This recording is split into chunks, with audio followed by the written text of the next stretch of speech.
kíkt á hérna útsendinguna ef einhver með að stilla. Rýna var nokkuð í sko. Ég skal bara reyna þetta og ég sé ekki best að YouTube síðan. Svo mikið sæl. Svo engin inni. Herði, ég búinn að taka þátt í 5 gólfmótum síðustu skemmtina.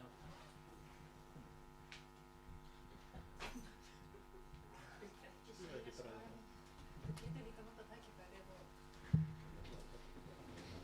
dagum hvað verið lélegur og hins vegar góður.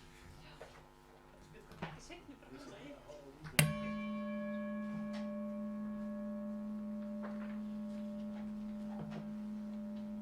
Góðan dag. Settur 1299. fundur bæjarstjórnar á Akranesi. Haldinn þann 24. september 2019 klukkan 17:00. Og hér eru mætt til fundar eftirtaldir bæjarfulltrúar. Það eru Rakel Óskarsdóttir, Valgarður L. Jónsson sem hér talar og gegnir hlutverki forseta bæjarstjórnar, Elsa Lára Arnardóttir, Þórður Guðjónsson, varabæjarfulltrúi sem situr fundinn í forföllum Söndru Margrétar Sigurjónsdóttur, Kristján Hallur Sveinsson, Kristjana H. Ólafsdóttir, varabæjarfulltrúi situr fundinn í forföllum Einars Brandssonar, Ragnar B. Sæmundsson, Guðjón Viðar Guðjónsson, varabæjarfulltrúi, situr fundinn í forföllum Báru Daðadóttur og Ólafur Adolfsson. Einnig sitja fundinn Sævar Freyr Þráinsson, bæjarstjóri, og Steinar Dagur Adolfsson, sviðsstjóri stjórnsýslu og fjármálasviðs, og Steinar sér ritun fundargerðar. Ég býð fundarmenn velkomna til fundarins og við göngum til dagskrár, og fyrsta mál á dagskrá hefur málsnúmerið 19.02.203. Þetta skýrsla bæjarstjóra 2019 og Sævar Freyr Þráinsson bæjarstjóri fer nú yfir helstu atriði í sínum störfum frá 27. ágúst síðastliðnum. Gjörðu svo vel, Sævar Freyr.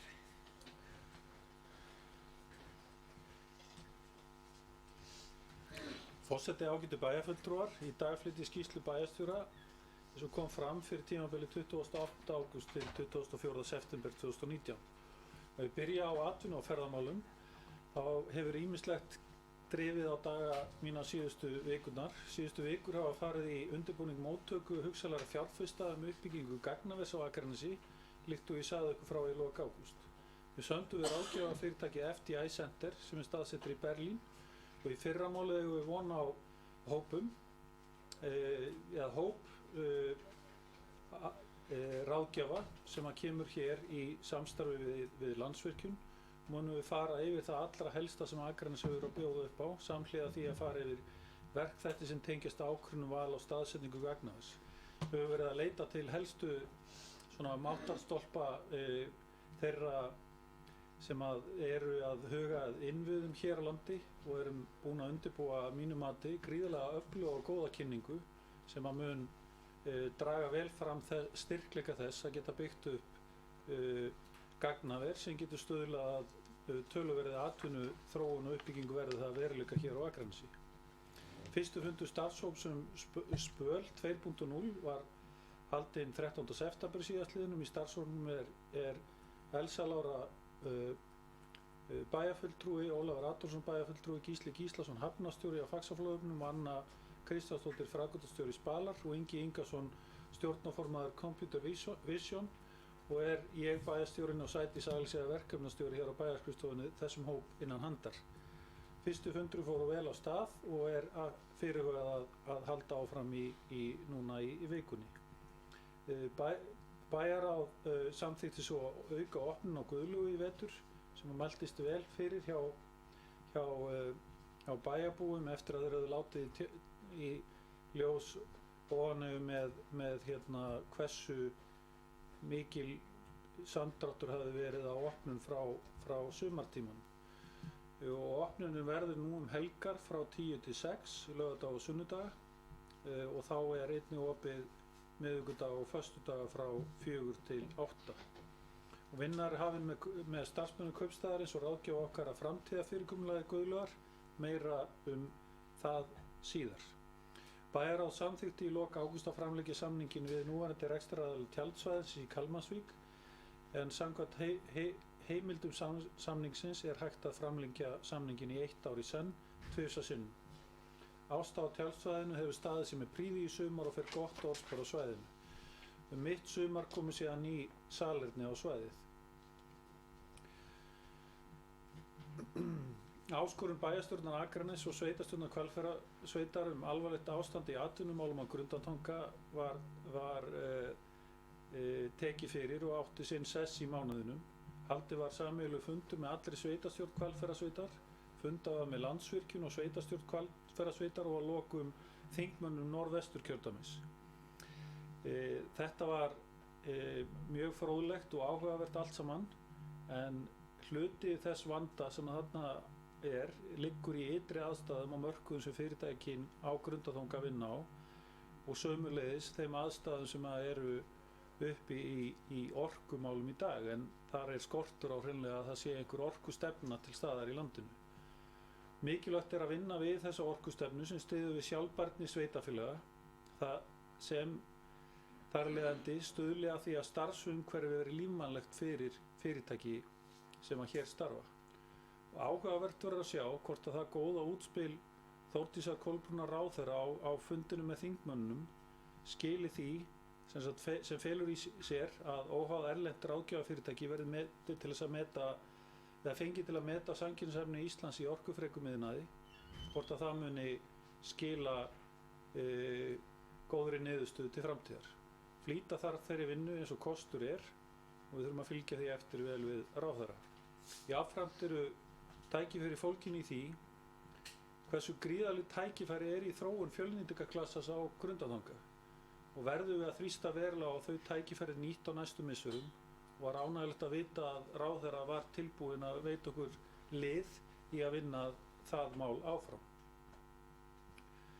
Ísfiskur sem nú með starfsemi í húsnæði Brim sem var áður HB Grandi og kom hér til starfa fyrir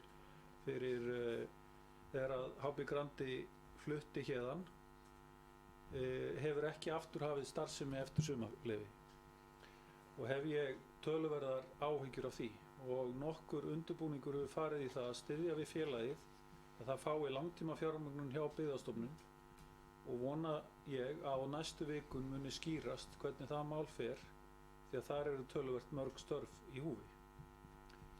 Flóahverfið tilvalin staðsetning til atvinnuuppbyggingar og nú búið að klára að breyta lóðum svæðisins á þann veg að fjölga minni lóðum og vinna að hefjast við markaðssetningu á Flóahverfi. Á þessu stigi erum við nú að búa til þrívíddarmyndir á svæðinu og síðan ætlunin að fara í beina markaðssetningu á lóðunum í kjölfarið.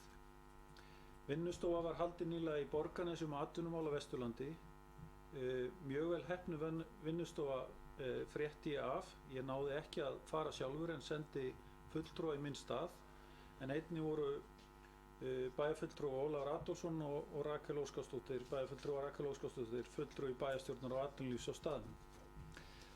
Vinna hafin með KPMG við að vinna að sviðsmyndagerð fyrir sjávarútveg, starfsemi á breiðinni og þróunarmöguleika til framtíðar. Í vinnunni verða nokkur fyrirtæki sem hafa hagsmuna af þessum geira heimsótt og eru starfandi hér á Akranesi. Í nóvember munum við fá samantekt niðurstöður og tillögur næstu skref og ber ég miklar væntingar til þess að þarna munum við sjá ýmis sóknartækifæri. Ráðstefna landshlutasamtaka sveitarfélaganna og nýsköpunarmiðstöðva var haldin þann 5. september síðastliðinn og ég var þar með kynningu 4. iðnbyltinguna. Þema mitt var sjálfbær bær árið 2040. Skemmti ég mér stórkostlega við að hrista aðeins upp í því hugafæri þeirra sem sátu fundinn og sömuleiðis horfa svona aðeins fram í tímann sem auðvitað öllum hollt að reyna að velta fyrir sér hvernig framtíðin getur orðið og þannig getum við þróað okkur með skarpari hætti áfram. Á skipulags- og umhverfissviði átti ég mjög ítarlega yfirferð hérna fyrir mánuði síðan, en nú ætla ég rétt að minnast á það helsta. Þar eru verkefni eins og Skógarhverfi 4 og skólalóðin sem við ætlum að taka áfram í skipulags- og umhverfisráði á meðan við ætlum að vinna aðeins betur í þeim þáttum sem hafa komið meiri ábendingar en þessi atriði sem ég nefndi hafa ekki fengið neinar athugasemdir í því skipulagsferli sem í gangi. Jafnframt þarf að klára aðalskipulag samhliða því sem snýr að Skógarhverfinu. Svo munum við taka restina af Skógarhverfinu og skipulag þess sem að snýra Garðalundi í sérstaka vinnu og þarf að vinna það betur áfram. Sömuleiðis viljum við klára deiliskipulag tjaldsvæðis og þá smáhýsa byggðar og taka það verkefni áfram núna í fastari skorður. Og svo þarf að fara að klára aðalskipulag Akraneskaupstaðar í heild sinni og það verkefni sem getur ekki beðið meir. Hönnun Faxabrautar eitt af svona stærri verkefnum sem við erum að þrýsta á þessa dagana. Þar verið að klára sömuleiðis hæðasetningu Langasandsreitarins í heild sinni, verið að undirbúa gatnahönnun inn í reitnum, útluta hvernig á að huga því að útluta lóðum sem yrði þá væntanlega fyrst á Suðurgötunni, svona þar eru lóðir tilbúnar, og síðan verðlagningu á gatnagerðargjöldum á Langasandsreitnum sem þarf að ræðast í bæjarráði fljótlega. Þannig að þetta eru svona þau helstu verkefni sem þarna liggja. Hvað samgöngumál varðar, hafa þau eins og áður haft töluverða athygli og nú unnið að fullum krafti af umhverfismatsskýrslu á vegum Vegagerðarinnar og þeirra ráðgjafa Vesturlandsveg Kjalarnes og það til þess að tryggja það að þrátt fyrir þá kæruferli sem við settum í ganga ekki tefjist í því máli og hef ég verið í góðu sambandi við Bergþóru, forstjóra Vegagerðarinnar, að þetta sé í fullum gangi. Jafnframt gríðarlega mikilvægt og höldum vel á hagsmunum okkar sem koma að Sundabraut eða Sundagöngum, hvað sem þið kjósið að kalla, og þetta verði að veruleika. Ég met málið þannig að mikilvægast að við sjáum að það komi skuldbending að verkefnið verði.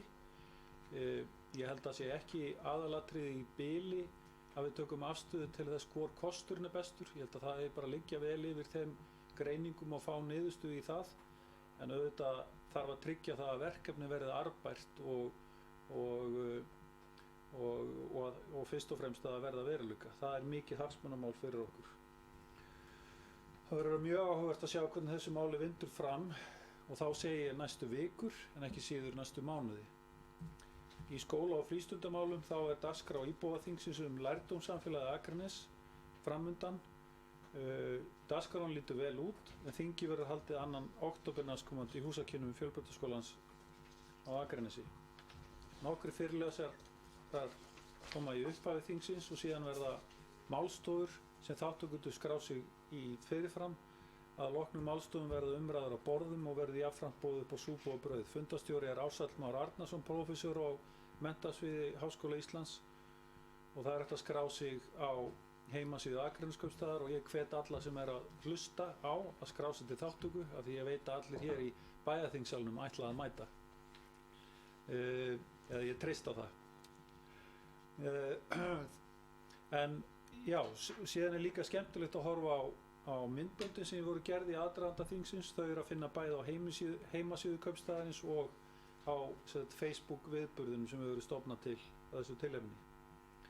Og bæjarráð samþykkti á fundu sínum lok ágúst að fela sviðsstjórum Akraneskaupstaðar að mynda verkefnahóp í tengslum við byggingu nýs leikskóla á Akranesi og hópurinn hefur hafið störf og mun skila af sér tillögum eigi síðar en 1. nóvember. Á stjórnsýslu og fjármálasviði vinna við fjárhagsáætlun í fullum gangi eins og eðlilegt á þessum tíma árs og fyrsti vinnufundur með bæjarstjórnin lokið. Þar erum við að taka upp breytt verklag sem að bæjarstjórinn ber miklar væntingar til að muni skila okkur svona betur áfram, að við munum vinna með svokallaða árangursmiða afkomuniðurstöðu og meiri þáttöku fagráða og þar með bæjarstjórnarinnar allrar í forgangsröðun fjármuna. Þannig að það verður mjög áhugavert að sjá hvernig þetta mun svona nýtast okkur til framtíðar. Aukalandsþing Sambands íslenskra sveitarfélaga var síðan haldið á Grand Hotel þann 7. september síðastliðinn. Þá var samþykkt þingsályktunartillaga stefnumóti áætlun í málefnum sveitarfélaga.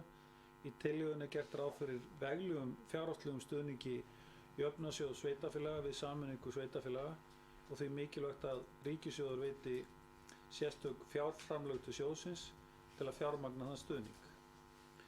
Á þessum sama fundi bauð okkar maður Ólafur Adolfsson, bæjarfulltrúi Ólafur Adolfsson, Hvalfjarðarsveit til sameiningarviðræða. Svona nánast fór á hnén hérna á fundinum. Og stuttu síðar var tekið viðtal við mig þar sem ég sagði, og svo ég geri þetta eins og gert á Alþingi með leyfi forseta, af því ég að vísi sjálfa mig. Ég hef að gamni þessu líkt við það að við séum búin að vera ástfangin af stelpunni í næstu sveit í mörg ár. Ástin hefur ekki alveg verið endurgoldið fram til þessa. Við sjáum nú hvað gerist. Bæjarráð Akraness fól mér að koma með hugmyndir að nafni fyrir frístundamiðstöðuna við Garðavöll á fundi sínum í lok ágúst og húsnæðið sem umræði var vígt í vor og notið mikilla vinsælda og bæði fyrir ráðstefnur, fundahöld, veislur, viðburði og mikið notað íbúum og öðrum gestum, ekki bara í tengslu við gólfið, heldur einnig til samverustunda, en Galito Bistro hefur með veitingastarfsemi sem að sögn hefur gengið vel frá opnun. Og Akraneskaupstaður í góðri samvinnu Golfklúbbinn hefur birt frétt á heimasíðunni þar sem leitað er til íbúa og óskað eftir tillögum nafn á húsinu og frestur til að tilnefna er til 7. október og einhver létt verðlaun í boði. Mig langar rétt í lokin að minnast á helstu innanhúsmál hjá okkur, en við erum búin að vera að breyta verklagi sviðsstjórafunda, taka upp svokallaða Kanban aðferð sem að ég held að stuðli að því að við erum mun hnitmiðaðir í því hvernig við höldum utan um verkefni, ásamt því að við gerum það með rafrænum hætti í kerfi sem heitir Monday. Forstöðumannafundir eru sömuleiðis hafnir en þeir fara í sumarleyfi yfir sumarið og starfsmannasamtöl eru sömuleiðis hafin hjá stjórnendum kaupstaðarins með starfsfólki og það er vinnustaðagreining framundan núna í október hjá kaupstaðanum. Við erum jafnframt að breyta eldhúsinu hér sem að kallaði á svona aðeins betri aðstöðu fyrir starfsmenn hér á skrifstofunni. Já, og svo rétt í lokin þá var ég að minnast á aðalfund Brunabótafélagsins sem var haldinn föstudaginn 20. september. Það er mjög athyglisvert að horfa til þess að þarna er félag sem á 3,3 milljarða eignir, skuldar 870 milljónir. Nánast öll sú skuld er lífeyrisskuldbinding sem fer hratt lækkandi á næstu árum. Við eigum þar 3,465% eignarhlut sem er 85 milljóna virði með við stöðun í dag, en væntanlega mun með réttri eignasýslu tryggja að þetta verði töluvert meira virði á næstu árum. Langbest er því að hafa þolinmæði og taka þann arð sem kemur reglulega frá Brunabót að minnsta kosti í nokkur ár í viðbót og skoða þá þann valkost hvort þetta félagi fá nýtt hlutverk. Forseti, ágætu bæjarfulltrúar, ég hef lokið máli mínu.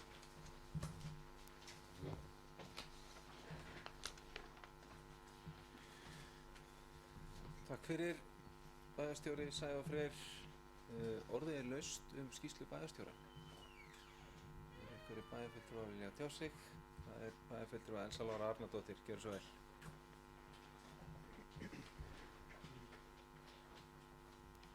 Hæstvirtur forseti, ágætu bæjarfulltrúar og aðrir sem á að hlýða. Mér langaði bara hér að koma upp og þakka bæjarstjóra Sævari Frey Þráinssyni fyrir greinargóða yfirferð á störfum sínum undanfarnar vikur og bara taka undir það sem að framkom í ræðu hans atvinnumálin, að það er ýmislegt í gangi í atvinnumálunum, bæði jákvætt og kannski hluti sem að maður hefur áhyggjur af, og hann fór vel yfir þætti sem snúa að gagnaveri og þeim undirbúningi sem hann er búinn að leggja mikla vinnu í fyrir þann fund sem að framundan er. Hann fór líka jafnframt yfir aðeins hvað varðar svæðið við Guðlaugu, breiðina, sjávarútvegsmálin og fleira. Og hvað varðar spalarhópinn, og blokka bara þakka honum fyrir að vekja athygli á því hvað er margt í gangi, og líka það að þeim málum líka sem við þurfum að standa vörð um og hann fór vel yfir það að öll bæjarstjórn sameinuð með sveitastjórn Hvalfjarðarsveitar hefur verið að funda til þess að standa vörð svæði, Grundartangasvæðið og það var mjög mikilvægt og að eiga fund með Landsvirkjun og með forsvarsmönnum Elkem og með öllum þingmönnum og ég bind mikla vonir við það að okkar þingmenn og ráðherrar muni beita sér að fullum krafti í þessum málum því þetta varðar hagsmuni hellings af fólki sem vinnur á Grundartangasvæðinu og varðar jafnframt beina hagsmuni Akraneskaupstaðar. Þannig að það er mjög mikilvægt að við fáum skýra línur sem fyrst í þeim efnum það hvað skal gert hvað varðar orkustefnu og jafnvel úttekt á stöðu þessara fyrirtækja. Bæjarstjóri kom jafnframt aðeins inn á Sundabrautina og hefur verið aðeins í umræðinu undanfarið í tengslum við aðgerðapakka hvað varðar samgöngumál á höfuðborgarsvæðinu og það er mjög mikilvægt að sjá það að Sundabrautin sé inni í þeim pakka og hún sé ávörpuð þar og þetta er mikið bara hagsmunamál fyrir bara alla og líka mikið öryggismál fyrir höfuðborgina og ég vildi óska mér þess að maður fengi meiri svona stuðning við í norðvestur kjördæmi frá Reykjavíkur, borgarfulltrúum í Reykjavík og þingmönnum Reykjavíkur í baráttu okkar fyrir bættum samgöngum til og frá höfuðborginni. Þannig að ég efast að þau sé kannski að hlusta hér akkurat núna en maður heldur áfram að pressa á það að við fáum liðsinni þessara aðila. Þannig að ég heldur bara þakka þess að Freyr Þráinsson bæjarstjóri fyrir framsöguna og vekja athygli á þeim málu sem unnið hefur verið að. Takk fyrir. Takk fyrir bæjarfulltrúi Elsa Lára Arnardóttir. Eru fleiri sem óska eftir að ræða skýrslu bæjarstjóra. Það er bæjarfulltrúi Ólafur Adolfsson. Gjörðu svo vel.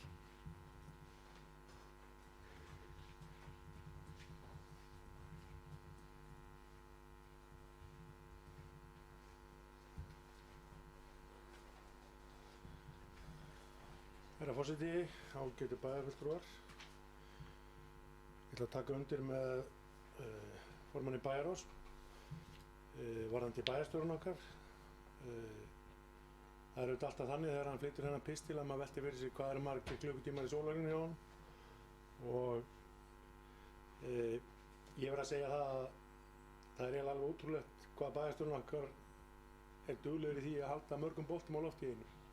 Því að öll þessi verkefni sem hann í rauninni taldi upp hér eru verkefni sem að krefjast fullar athygli og þarf að sinna virkilega vel. Og mér finnst bæjarstjórinn okkar halda yfirleitt mjög vel utan öll þau mál sem að hann fær í hendur. Hann myndi sér aðeins á blikur á lofti í atvinnumálum. Ég ætla að taka undir með það. Það er auðvitað áhyggjuefni að það eru nokkrar af okkar stoðum sem eru í ákveðnu uppnámi og við vitum auðvitað ekki hvernig þróunin verður á Grundartanga í ljósi þeirra stöðu að aðstæður á mörkum eru erfiðar. Það eru viðskiptastríð í gangi og það flæðir ódýrt hráefni inn á Evrópumarkað sem gerir framleiðslufyrirtækjunum hér og auðvitað í Evrópu erfitt fyrir. Ég held hins vegar gagnvart samkeppnisstöðunni inn á Tanga þá verður auðvitað þannig að það skiptir okkur máli að við viljum halda þeirri í samkeppnisforskoti sem við höfum haft þar sem hefur verið búið til í kringur raforku. Og ég er ánægður með það að við skulum eiga svona gott samstarf við Hvalfirðingana því að það kristallast mjög vel í þessum tveimur fundum sem við höfum haldið, annars vegar með fulltrúum Landsvirkjunar og hins vegar með þingmönnunum okkar og ráðherra að við eigum ansi mikið undir í þessu máli og það er einhugur í hópnum um að standa vörð þetta svæði og í rauninni gera betur. Og hér var aðeins minnst á þau tækifæri sem felast í Fjöllendingaklasanum á Tanganum og ég held að við séum í rauninni rétt farin að sjá byrjun á því verkefni. Og ég vonast nú til þess að innan ekki langs tíma muni þróunarfélagi geta kynnt frekari áform nýtingu á varmanum hjá Elkem og það gæti orðið til skemmtilegis brotar og jafnvel öflug fyrirtæki í tengslum við það. Hér var líka minnst á stöðu ísfisks og það er auðvitað ágefni fyrir okkur að kannski sá atvinnuvegur sem við höfum kennt okkur við í gegnum tíðina, sem er útgerð og fiskvinnsla, skuli í rauninni vera á fallanda fæti. Og ég verð bara að segja það með þau samtöl og þær umræður sem við höfum tekið, þá finnst manni, ég segja bara hreint út, að Byggðastofnun mætti í rauninni horfa öðruvísi á mál. Hvað var það að veita þessu fyrirtæki ákveðna fyrirgreiðslu sem við höfum sóst eftir. Því að manni finnst gráðlega lítið sem þarf til þess að tryggja að reksturinn verði hér áfram og geti orðið bæði stöðugur og blómlegri en er í dag. Af því að samgöngumálin voru rædd, þá ætlum við kannski að koma hér aftur upp undir liðnum fundargerði Faxaflóahafna og ræða kannski þau mál aðeins betur en ég held að ég taki undir með formanni bæjarráðs með það að maður saknar þess aðeins að Reykjavíkurborg taki eignarhald á þeim verkefnum sem að varða í rauninni kannski stærstu samgöngubætunar okkar. Það er að segja innkomuna í Reykjavík. Að Reykjavíkurborg taki ákveðið frumkvæði í því að sýna á spilin hvaða lausnir þeir vilja bera fram eða hafa í háu. Það einfaldar lífið fyrir okkur hinn og hlýtur að einfaldar þá samningagerð sem þarf að liggja til grundvallar, til dæmis að leyfa nýrra Sundabrautar.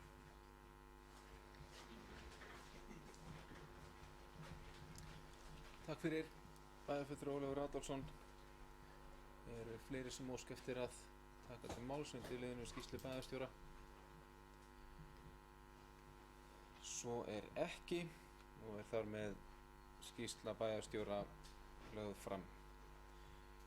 Annar fundarliður hefur málsnúmerið 1907-054. Þetta er Höfði viðauki árinu 2019 en bæjarráð samþykkti á fundi sínum þann 13. september síðastliðinn viðauka 1 við Höfða hjúkrunar- og dvalarheimili. Viðaukinn er lagður fram til staðfestingar í bæjarstjórn í samræmi við reglur í gerð viðauka við fjárhagsáætlun Akraneskaupstaðar.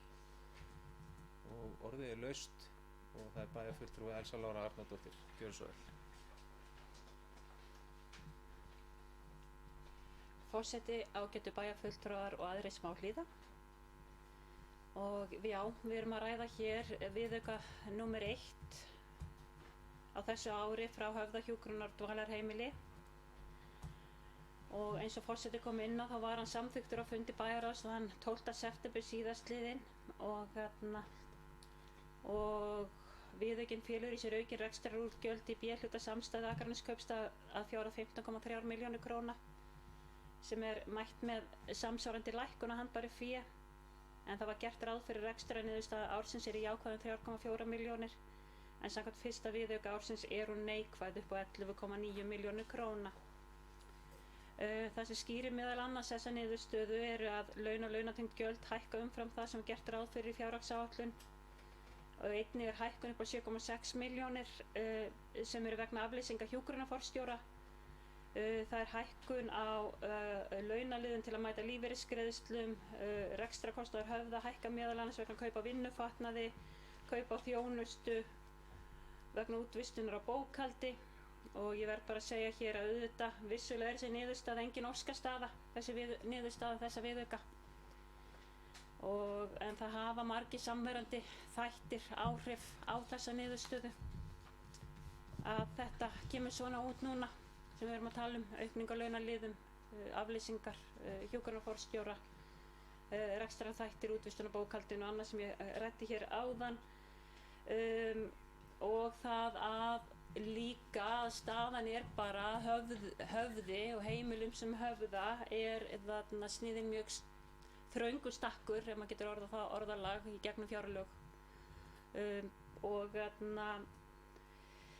og síðan hefur líka verið það að okkur vantar fólk á vaktir og það hefur verið að keyra vaktafyrirkomulag kannski á dýrum úrræðum eins og bakvaktafyrirkomulag og annað slíkt.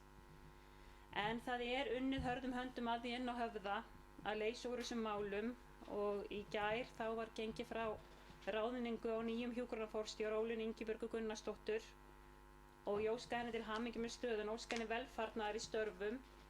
Það auk þess verið að byrja að vinna að fjárhagsáætlun ársins 2020 á Höfða og þar þarf að greina stöðuna. Það þarf að horfa á ýmsar sviðsmyndir til að ná utan um þann þrönga ramma sem heimilin sem Höfða búin samkvæmt fjárlögum og við erum að sjá það enn og aftur að sem boðað var í fjárlögum í fyrra endurspeglast í fjárlögum þessa árs líka eða næsta árs eða í þeim lögum sem lögð eru fram núna að það aðhaldskrafa á þessi heimili. Sjúkratryggingar Íslands liggja á milli 200 til 300 milljónir króna vegna þess að samningar hafa ekki tekist á milli Sjúkratrygginga Íslands við þessa aðila kröfulýsingu og já, þannig að við erum bara að horfa og það þarf að velta fyrir alls konar sviðsmyndum og hlutum og já, þannig að eins og ég segi, þetta engin óska staða en við erum full meðvituð það inn í stjórninni að staðan bara búin að vera dálítið snúin og höfum átt við mönnunar vanda að stríða sem við vonum svo sannarlega að við förum að sjá fram úr og það bara mjög nauðsynlegt og það eiginlega svona grátlegt að við sjáum það í umræðum til dæmis heilbrigðisráðherra að það sé verið að gefa í til heilbrigðismála en síðan þegar maður horfir ofan í þrengri liði þeirra mála þá eru í rauninni aðhaldskröfur eins og á fyrirtæki sem að starfa samkvæmt sama rekstrarfyrirkomulagi á Höfði. Mér langar samt að fagna því að verður fundur hjá SSVAF sameiginlegur fundur með þingmönnum hér í kjördæmaviku eða þann 2. október og þar samkvæmt þeim fundaboðum þá sem sagt mikil áhersla lögð á málefni hjúkrunar- og dvalarheimila og þar verður mjög gott að eiga umræðu enn og aftur við þingmenn kjördæmisins þann þrönga fjárhagsramma sem okkur gefinn. Og ég vil bara árétta það að stjórn Höfða ásamt framkvæmdastjóra að gera sitt besta til að vanda vel til verka en það eru svona óhagstæð skilyrði sem hafa verið en fólk svo sannarlega að setja undir sig hausinn til að finna út úr hlutunum. Takk fyrir. Takk fyrir, bæjarfulltrúi Elsa Lára Árnadóttir. Fleiri sem óska eftir að ræða þetta mál, það bæjarfulltrúi Rakel Óskarsdóttir. Gjörðu svo vel.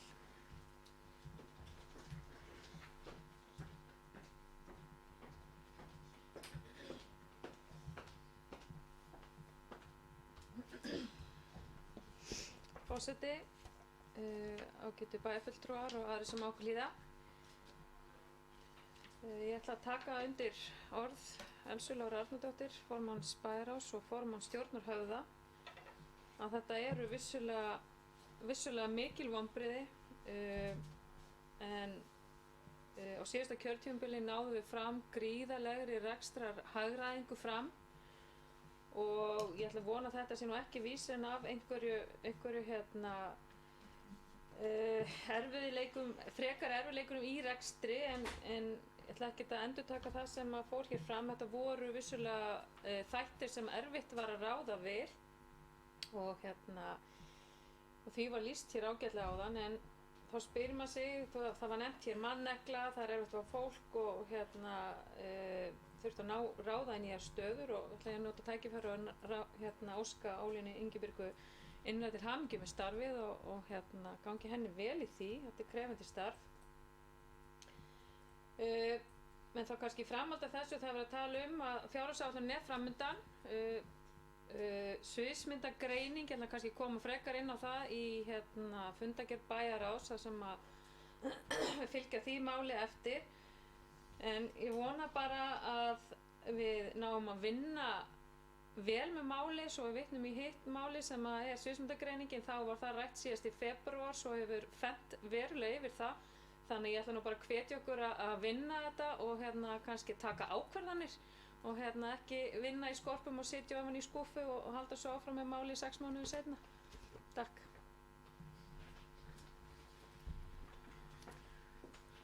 Takk fyrir fulltrúi Rakel Óskarsdóttir. Fleiri sem óska eftir að ræða höfða viðauka. Já, það er bæjarfulltrúi Ólafur Adolfsson. Gjörðu svo vel.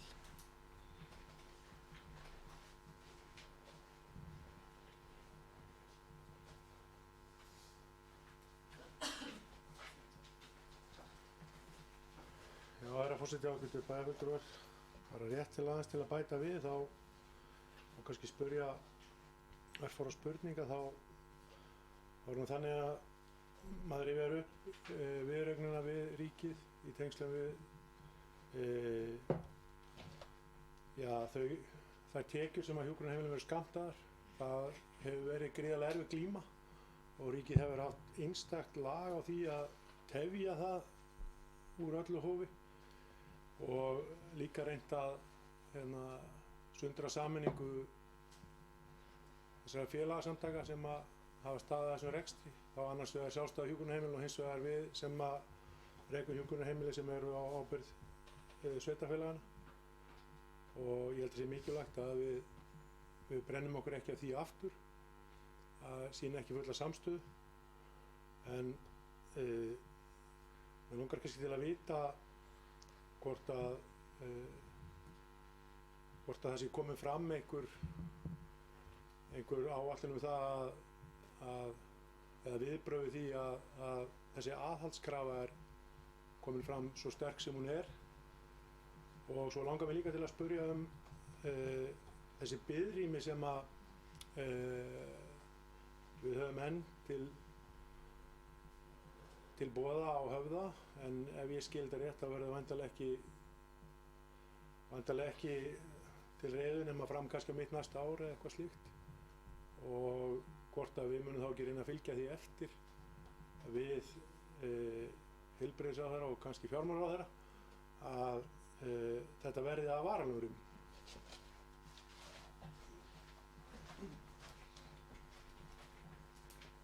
Takk fyrir bæjarfulltrúi Ólafur Adolfsson. Það eru fleiri sem vilja kveðja sér hljóðs. Það er bæjarfulltrúi Lára Arnardóttir. Gjörðu svo vel. Forseti, ágætu bæjarfulltrúar og aðrir sem á hlýða. Já, bæjarfulltrúi Rakel Óskarsdóttir kom upp og var bara með svona góðar brýningar hvað varðar málefni, hvað varðar sviðsmyndagreiningu og það er rétt sem þar kom fram að málið var unnið í febrúar og tekið upp á síðasta bæjarráðsfundi og þar sem ákveðið var að halda áfram með þá sviðsmyndagreiningu og fá svör við nokkuð stóru spurningum sem út af standa og auðvitað þegar að sú greining er búin og öll svör eru komin við þeim þáttum sem þarf að svara, þá verður tekin ákvörðun það hvort við höldum Höfða við núverandi rekstrarform eða færum það yfir í annars konar rekstrarform eins og til dæmis sjálfseignarstofnun. En það er ósnemmt slíkt að spá akkurat núna. Og bæjarfulltrúi Ólafur Adolfsson, hann kemur aðeins hérna inn á þann ramma í rauninni sem að ríkið er að skammta hjúkrunar- og dvalarheimili sem rekin eru á vegum sveitarfélagana. Og það birtist auðvitað í fjárlögum fyrir það bil ári síðan að yrði aðhaldskrafa næstu árin á heimili sem Höfða. Og það er núna verið að reikna og ég veit að framkvæmdastjóri er að reikna út í rauninni hvað áhrif það hefur eins og á Höfða. Það er unnið að því, framkvæmdastjóri samtaka fyrirtækja í velferðarþjónustu hefur verið að stíga fram fyrir hönd þeirra samtaka og fá áheyrn hjá ríkisvaldinu. Stjórn Höfða mun vissulega senda frá sér erindi til að vekja athygli á þeim málum og áhrifum þessa á Höfða til heilbrigðisráðherra og ég tel að það geti verið gott líka til fjármálaráðherra og það geti verið gagnlegt að taka þetta líka þá og taka undir sem bæjarstjórn til þess að þrýsta á þegar þetta verður.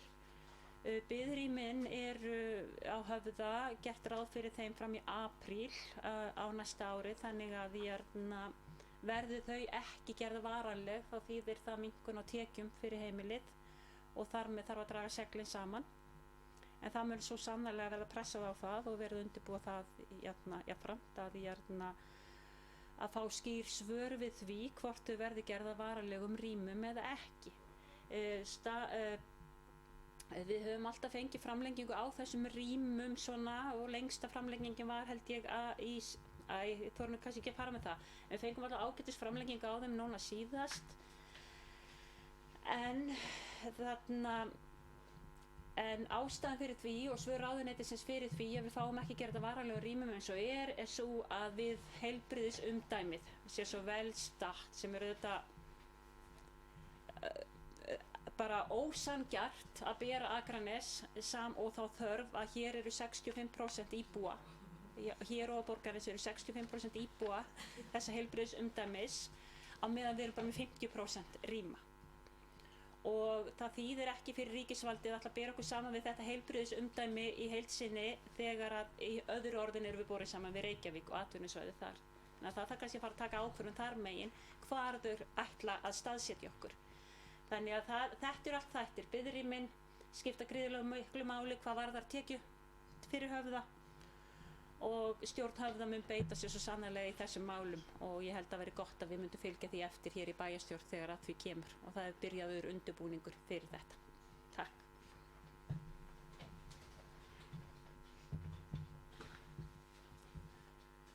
Takk fyrir bæjarfulltrúi Elsa Lára Arnardóttir.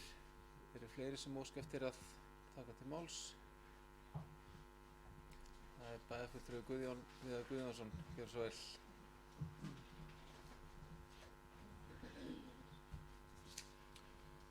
Ágætu bæjarfulltrúar, forseti og bæjarstjóri.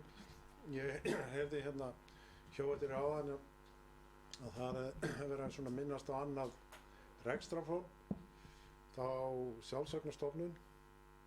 Ég segi bara fyrir mitt leyti, mér bara hugnast ekki það fyrirkomulag.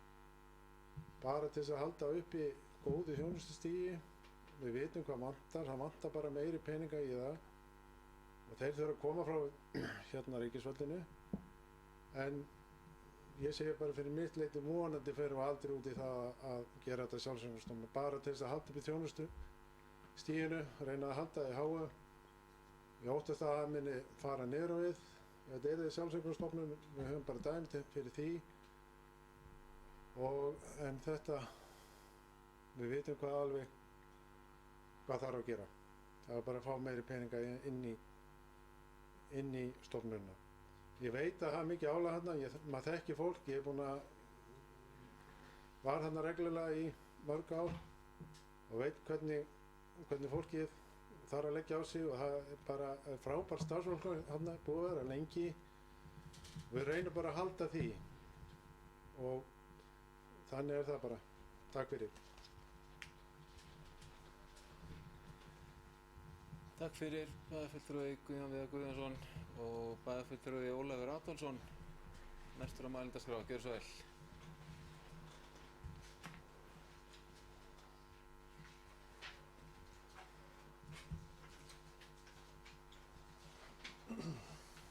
Já, herra forseti, ágætu bæjarfulltrúar. Varðandi rekstrarformi þá er það svo sem ekki heilagt í mínum huga.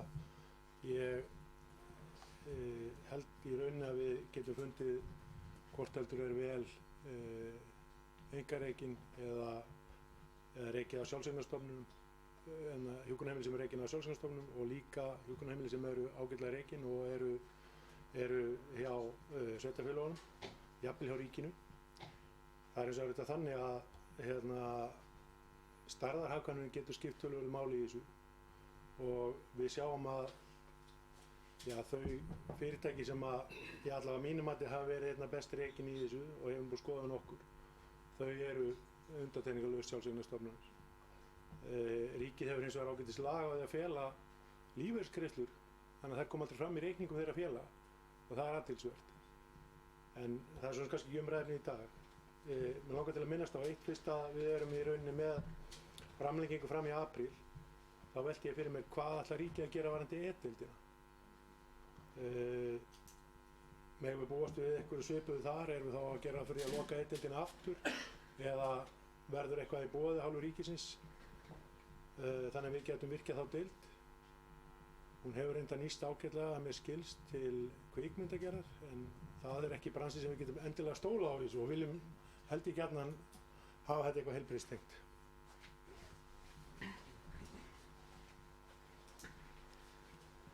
Takk fyrir bæjarfulltrúi Ólafur Adolfsson og bæjarfulltrúi Rakel Óskarsdóttir. Næsta málefndaskrá, gjörðu svo vel.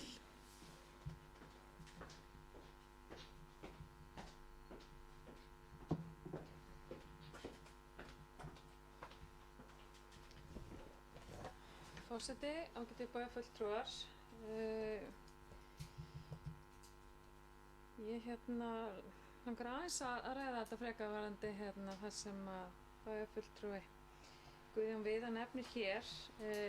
Það svo sem búið að taka ákvörðun það í bæjarráði að skoða annað rekstrarform eða önnur.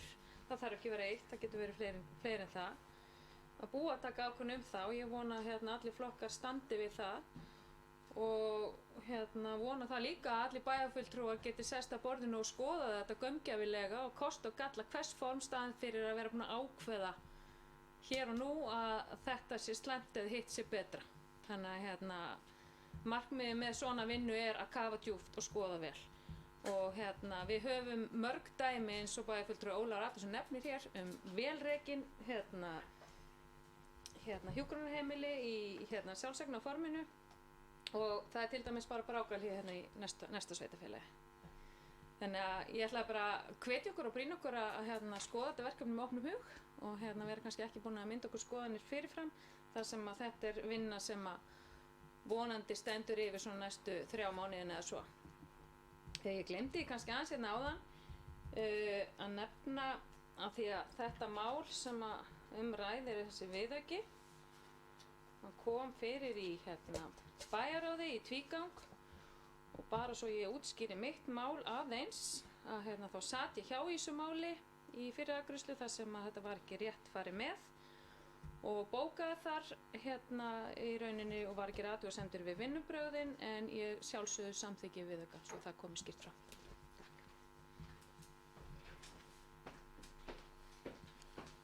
Takk fyrir bæjarfulltrúi Rakel Óskarsdóttir og bæjarfulltrúi Elsa Lára Arnardóttir. Hefur óskað eftir að koma upp í 3. sinn. Það góðfúslega veitt. Takk fyrir. Forseti, ágætu bæjarfulltrúar og aðrir sem á hlýða, afsakið málaðið hér í mér. Nei. Auðvitað erum við að fara, bæjarfulltrúi Rakel Óskarsdóttir, auðvitað erum við að fara inn í þegar við felum það sem bæjarráð, þá erum við að fara að láta skoða vinnuna á opnum hug. Það er stórum spurningum ósvarað og engin ákvörðun verið tekin í þessum efnum. Þannig að það þarna spurningar sem hvað varðar stofnframlag til ef að höfð yrði sjálfseignarstofnun, hvert væri stofnframlag til slíkra stofnunar, hvað myndi lánveitendur slíkra stofnunar segja, hvað þýðir með lífeyris aðild að brú og ýmis atriði sem tengjast kannski kjarasamningu sem eru mismunandi á milli sjálfseignarstofnana og dvalar og hjúkrunar og dvalarheimila sem eru hjá sveitarfélögum. Þannig að þetta eru til dæmis þær spurningar sem við eigum eftir að fá svör við. Það eru ýmsar upplýsingar komnar fram í fyrri sviðsmyndagreiningu en til þess að geta tekið ákvörðun og lagst yfir hlutina þá þurfum við að klára þá vinnu. Ég hef verið að leita eftir upplýsingu bæjarfulltrúi Ólafur Adolfsson núna það hvað varðar hafði heyrt orðróm það að það væri komin svo niðurstaða að E-deildin eða F-deildin sem hún heitir í dag sé með starfsleyfi fram í mars og sem mjög stuttur tími og ætlaði að fram að bæjarráði að reyna að finna út úr því hvort að það væri komið staðfesting á því frá ráðuneytinu hvort að það sé raunin og ég legg til í rauninni eins og bæjarfulltrúar eins og til dæmis Ólafur Adolfsson bæjarfulltrúi og fleiri bæjarfulltrúar hafa lagt til hér í bæjarstjórn að við myndum vekja athygli á þeim rýmum sem að eru þarna getum við nýtt til dæmis þessa deild eins og til dæmis undir að gera auka umsvif okkur í heilbrigðisstofnunarinnar í hné- og liðskiptaaðgerðum eða í kvenlækningum en það eru til dæmis til svör frá Alþingi í fyrirspurnaskjölum það hversu öflug heilbrigðisstofnunin okkar einmitt í því hversu margar aðgerðir hún að gera á kvenlækningadeild og í hné- og liðskiptum að það væri kannski kjörið tækifæri fyrir stofnunina að sérhæfa sig enn frekar í þessu og ég tel að það geti verið gott fyrir okkur sem þegar við erum komið með alla þessa hluti á hreint að senda áskorun til ríkisvaldsins það að þarna sé tækifærið til að gera enn betur. En ég mun auðvitað halda okkur upplýstum leið og við vitum meira og nú skal ég stoppa.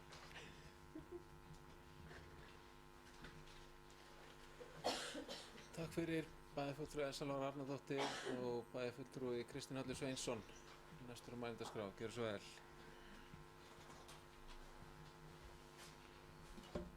Forseti, ágætu bæjarfulltrúar og aðrir sem á hlýða.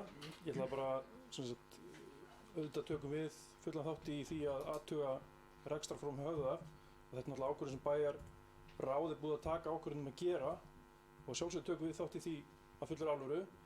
En við hvetjum bara til þess að það sé stigið varlega til jarðar þegar að menn fara í þessar pælingar og hrapa ekki að ákvörðunum. Skoði málin út frá öllum sjónarhornum, ekki bara sjónarmiði sparnaðar, heldur líka sjónarmiði starfsfólks og hvar menn að ná fram sparnaðan. Eru þeir að ná þeim fram í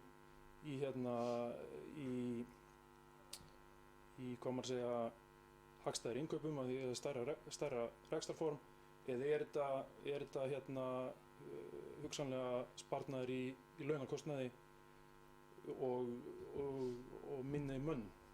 Þannig að þetta hluti sem við erum að hugsa um. Takk fyrir. Takk fyrir. Það fulltrúi Kristinn Hallur Sveinsson.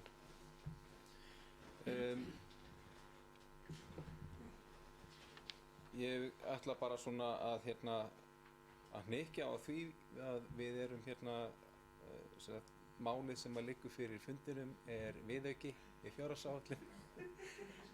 Við eigum eftir að taka umræðina rekstrarform Höfða áfram. Það verið að vinna samkvæmt ákvörðun bæjarráðs. Hún hefur verið tekin og það verið að vinna samkvæmt henni og við eigum eftir að taka þessa umræðu hér á þessum vettvangi aftur og örugglega aftur. Eru fleiri sem að vilja taka til máls varðandi viðauka Höfða? Svo ekki. Þá rétt að taka það fram. Við erum það sem liggur fyrir bæjarstjórn að samþykkja 11. viðauka við fjárhagsáætlun. Það fyrsti viðauki vegna Höfða en 11. viðauki við fjárhagsáætlun ársins 2019. Viðaukinn felur í sér aukin rekstrarútgjöld í B-hluta samstæðu Akraneskaupstaðar að fjárhæð 15,3 milljónir króna og mætt með samsvarandi lækkun á handbæru fé. Og þeir sem samþykkja þennan viðauka gjöru svo vel að gefa merki. Og hann samþykktur 9-0. Þá förum við í þriðja lið. Hefur málsnúmerið 19.09.087 SSVAF haustþing 2019. Hér þurfum við að tilnefna varafulltrúa á haustþing SSVAF í stað bæjarfulltrúa Gerðar Jóhannu Jóhannsdóttur sem í tímabundnu leyfi og forseti setur fram tillögu að ég veit ekki hvort ég eigi að víkja sæti, ég held ég þurfi þess samt ekkert en ég set fram tillögu að þessi varafulltrúi verði Valgarður Lyngdal Jónsson, einhverju sem að hafa athugasemd við þessa afgreiðslu eða vilja taka til máls. Svo ekki, þessi samþykkja þessa tilhögun gefur svolítið gefa merki. Það samþykkt 9-0.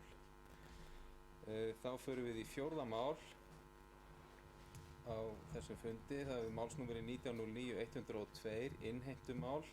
En bæjarráð samþykkti á fundi sínum 12. september síðastliðinn tillögu verklag varðandi innheimtu hjá Akraneskaupstað sem felur í sér útvistun. Og þessi ákvörðun kemur hér inn til umræðu og ákvörðunar í bæjarstjórn. Og orðið er laust þessa tillögu og það Kristjana Helga Ólafsdóttir. Gjörðu svo vel.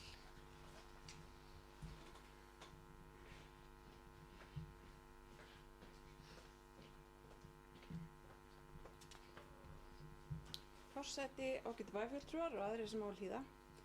Ég lýsi mig vanhæfa í þessu máli þar sem ég er tímabundnu starfi sem verkefnastjóri á stjórnsýslu og fjármálasviði og ég vann að þessu verkefni sem hér ræðir. Þannig ég óska eftir að ég víki að fundi undir þessu lið.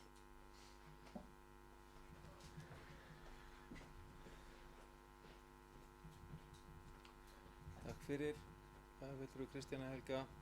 Það góðfúslega veitt leyfi til þess að þú víkir af fundi og orðið er laust varðandi þessa tillögu og það bæjarfulltrúi Elsa Lára Arnardóttir. Gjörðu svo vel.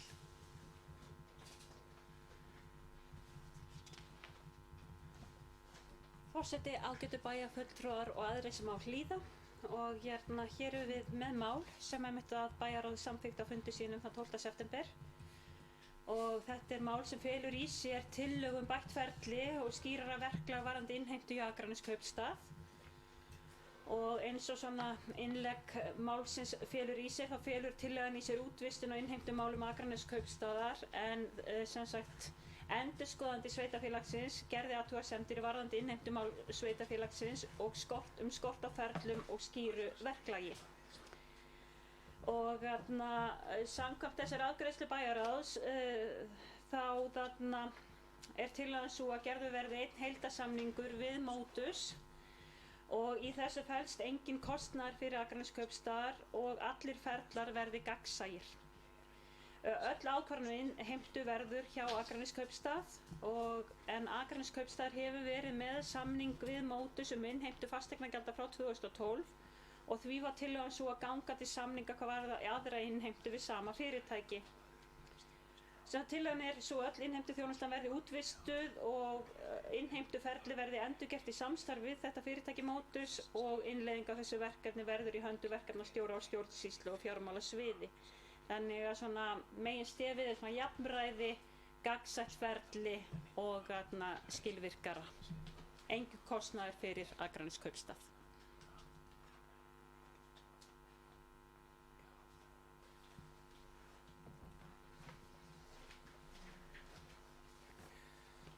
Takk fyrir, bæjarfulltrúi Elsa Lára Arnardóttir. Eru fleiri sem óska eftir að taka til máls varðandi fjórða fundalið? Svo er ekki og þá bara greiðum við atkvæði þessa tillögu breytt verklag varðandi innheimtu hjá Akraneskaupstað. Þeir sem samþykkja þessa tillögu gjöra svo lengi á merki og hún er samþykkt 8-0. Og þá fáum við bæjarfulltrúa Kristínu Helgu Ólafsdóttir aftur inn á fundinn.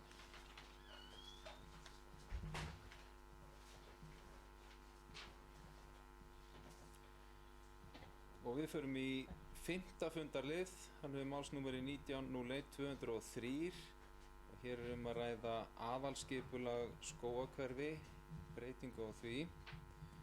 En á fundi skipulags- og umhverfisráðs þann 16. september síðastliðinn var tekið fyrir tillaga að breytingu á aðalskipulagi Akraness þar sem gert er ráð fyrir stækkun skólalóðar í Skógahverfi, stofnanasvæðis S16 til norðurs á kostnað íbúðasvæðis IB13B. Tillagan er sett fram á breytingablaði dagsettu 13.09.2019. Kynningarfundur tillöguna var haldinn 14. júní og 27. ágúst síðastliðinn. Þar sem breytingin á ekki við meginatriði aðalskipulagsins og hefur hvorki áhrif á nágranna eða aðra lóðarhafa né á umhverfið umfram óbreytt skipulag telst hún óveruleg með vísan í aðra málsgrein 36. greinar skipulagslaga.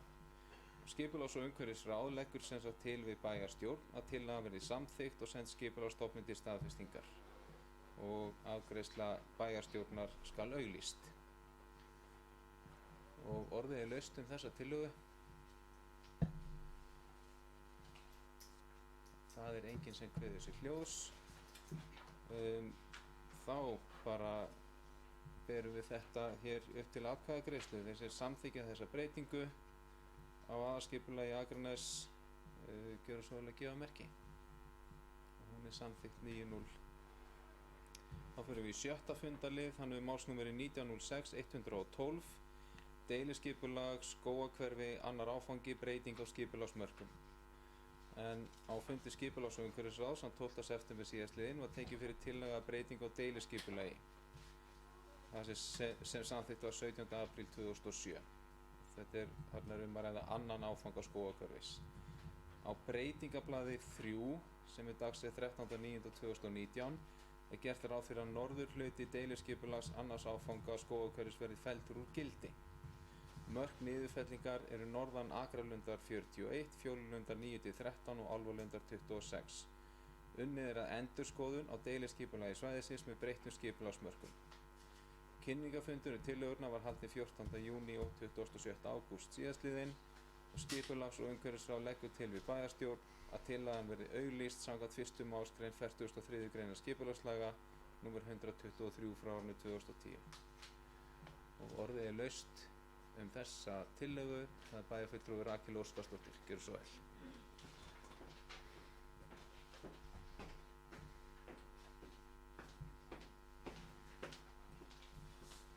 Forseti, ágætu bæjarfulltrúar, aðrir sem okkur hlýða. Mér langar svona að forvitnast, það er raunin að vera að taka fyrir hérna nokkur skipulagsmál og það er nú minnst á hérna í öllum þessum liðum sem var hér á undan og sem eftir koma. Það hefur verið haldin kynningafundir tillöguna. Mér langar kannski bara að forvitnast hérna hjá formanni skipulags- og umhverfisráðs hvort þessi fundir hafa verið sóttir af bæjarbúum og hvort að þá einhverjar athugasemdir hafi komið fram á þessum fundum. Mér hefði þótt að gagnlegt að hérna kannski fá þær upplýsingar. En varðandi þennan lið, breytingar á skipulagsmörkum hefði ekki verið gagnlegt og kannski skynsamlegt hjá okkur að vera komið fram með nýja tillögu þegar við erum að fella eitthvað út, þannig að við sjáum hvað við erum að fara að breyta í. Það er svona sem að ég hefði viljað varpa fram. Kannski einhver rök fyrir því og er þú tilbúin að hlusta á þau? Takk.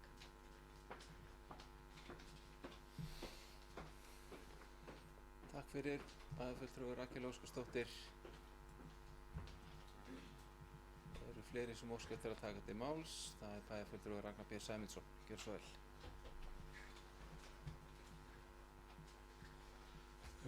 Forseti, bæjarstjóri og aðrir bæjarfulltrúar.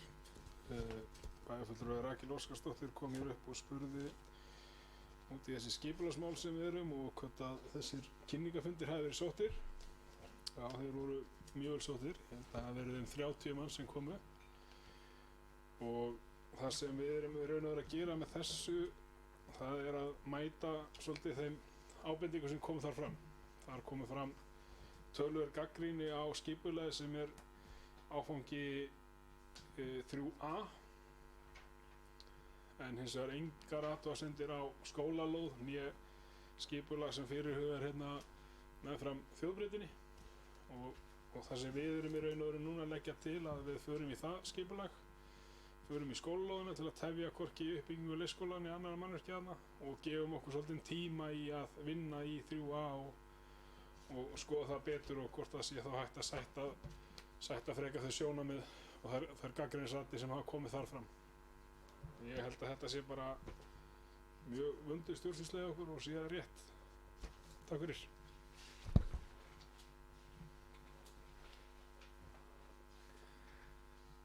Takk fyrir, bæjarfulltrúi Ragnar B. Sæmundsson og næsta máldagskrá bæjarfulltrúi Rakel Óskarsdóttir. Gjörðu svo vel.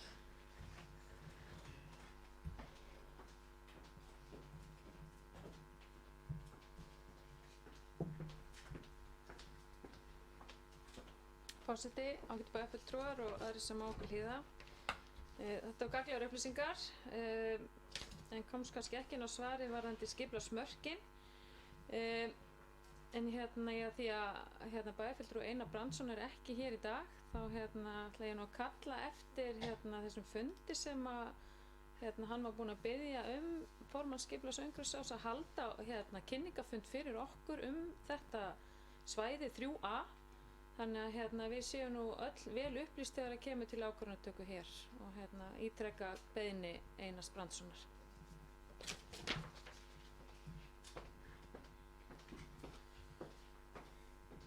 Takk fyrir. Og næstur á mælendaskrá bæjarfulltrúi Ragnar B. Sæmundsson, gjörðu svo vel. Forseti, bæjarstjóri og aðrir bæjarfulltrúar.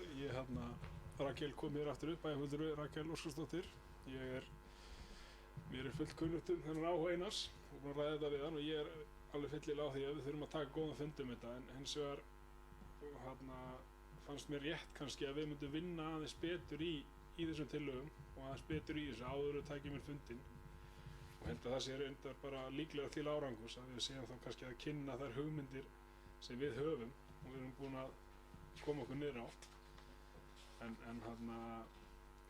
þessi fundur verður sannarlega og ég held að sé mitt bara eins og Einar hefur bent á og við erum held ég öll sammála að í svona stærri skipulagsmálum og þá verðum við líka að vera öll sammála og öll meðvituð og það er bara gott ef það koma fleiri raddir að borðinu. Takk.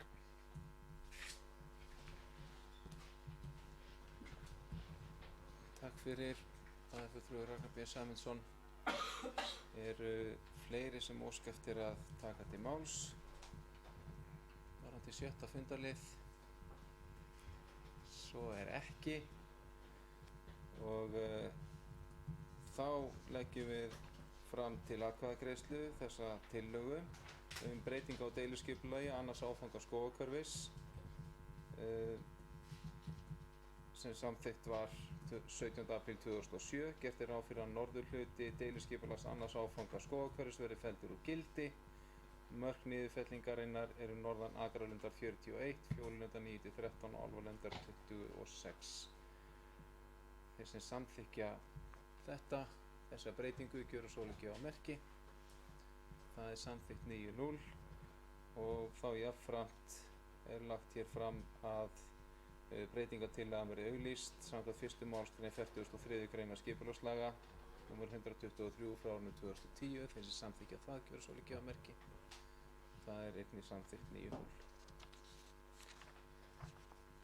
Þá förum við í 7. fundarlið. Málsnúmeri 19.05.357 deiliskipulag Skógarhverfi 4. áfangi. Á fundi skipulags- og umhverfisráðs 12. september síðastliðinn var tekið fyrir tillaga Teiknistofu arkitekta Gylfi Guðjónsson og félagar EHF dagsett 13.09.2019 af 4. áfanga Skógarhverfis milli Asparskóga og Þjóðbrautar. Skipulagsuppdráttur og greinargerð þar sem gert er ráð fyrir fjölbýlishúsabyggð með 89 til 126 íbúðum. Kynningafundurinn tillöguna var haldið 14. júní 2019 og 27. ágúst 2019. Og skipulags- og umhverfisráð leggur til við bæjarstjórn að tillagan verði auglýst samkvæmt 41. grein skipulagslaga nr. 123 frá árinu 2010. Og orðið er laust þessa tillögu. Það er enginn sem kveður sér hljóðs og þeir sem samþykja þetta sem sagt að tillagan verði auglýst samkvæmt 41. grein skipulagslaga gjöru svo vel að gefa merki. Það er samþykkt 9-0. 8. fundarliður hefur málsnúmeri 19.08.199 deiliskipulag Skógarhverfi áfangi 3B en á fundi skipulags- og umhverfisráðs á 12. september síðastliðinn var tekið fyrir tillaga frá Teiknistofu arkitekta dagsett 13.09.2019 að deiliskipulagi skólalóðar í Skógarhverfi svæði S16 í aðalskipulagi Akranes deiliskipulags áfanga 3B. Tillagan er sett fram í greinargerð og breytingablaði dagsettu 13.09.2019 og kynningafundurinn tillöguna var haldið 14. júní og 27. ágúst síðastliðinn. Skipulags- og umhverfisráð leggur til við bæjarstjórn að tillagan verði auglýst samkvæmt 41. grein skipulagslaga nr. 123 frá árinu 2010. Og orðið er laust þessa tillögu. Og það er enginn sem kveður sér hljóðs. Þannig að þá ber ég upp þessa tillögu sem að hljóðar sem sagt upp á það að þessi breyting eða þessi tillaga að deiliskipulagi skólalóðar svæði S í aðalskipulagi deiliskipulagsáfanga 3B verði auglýst samkvæmt 41. grein skipulagslaga nr. 123 frá árinu 2010. Þeir sem samþykkja það að þessi tillaga verði auglýst gjöra svo vel að gefa merki. Það er samþykkt 9-0. Þá erum við komin í 9. fundarlið. Hann hefur málsnúmeri 19.01.005. Þetta eru fundargerðir bæjarráðs á árinu 2019 og hér er lögð fram ein fundargerð nr. 3383 frá fundi bæjarráðs 12. september 2019 og orðið er laust þessa fundargerð. Það er bæjarfulltrúi Elsa Lára Arnardóttir. Gjörðu svo vel.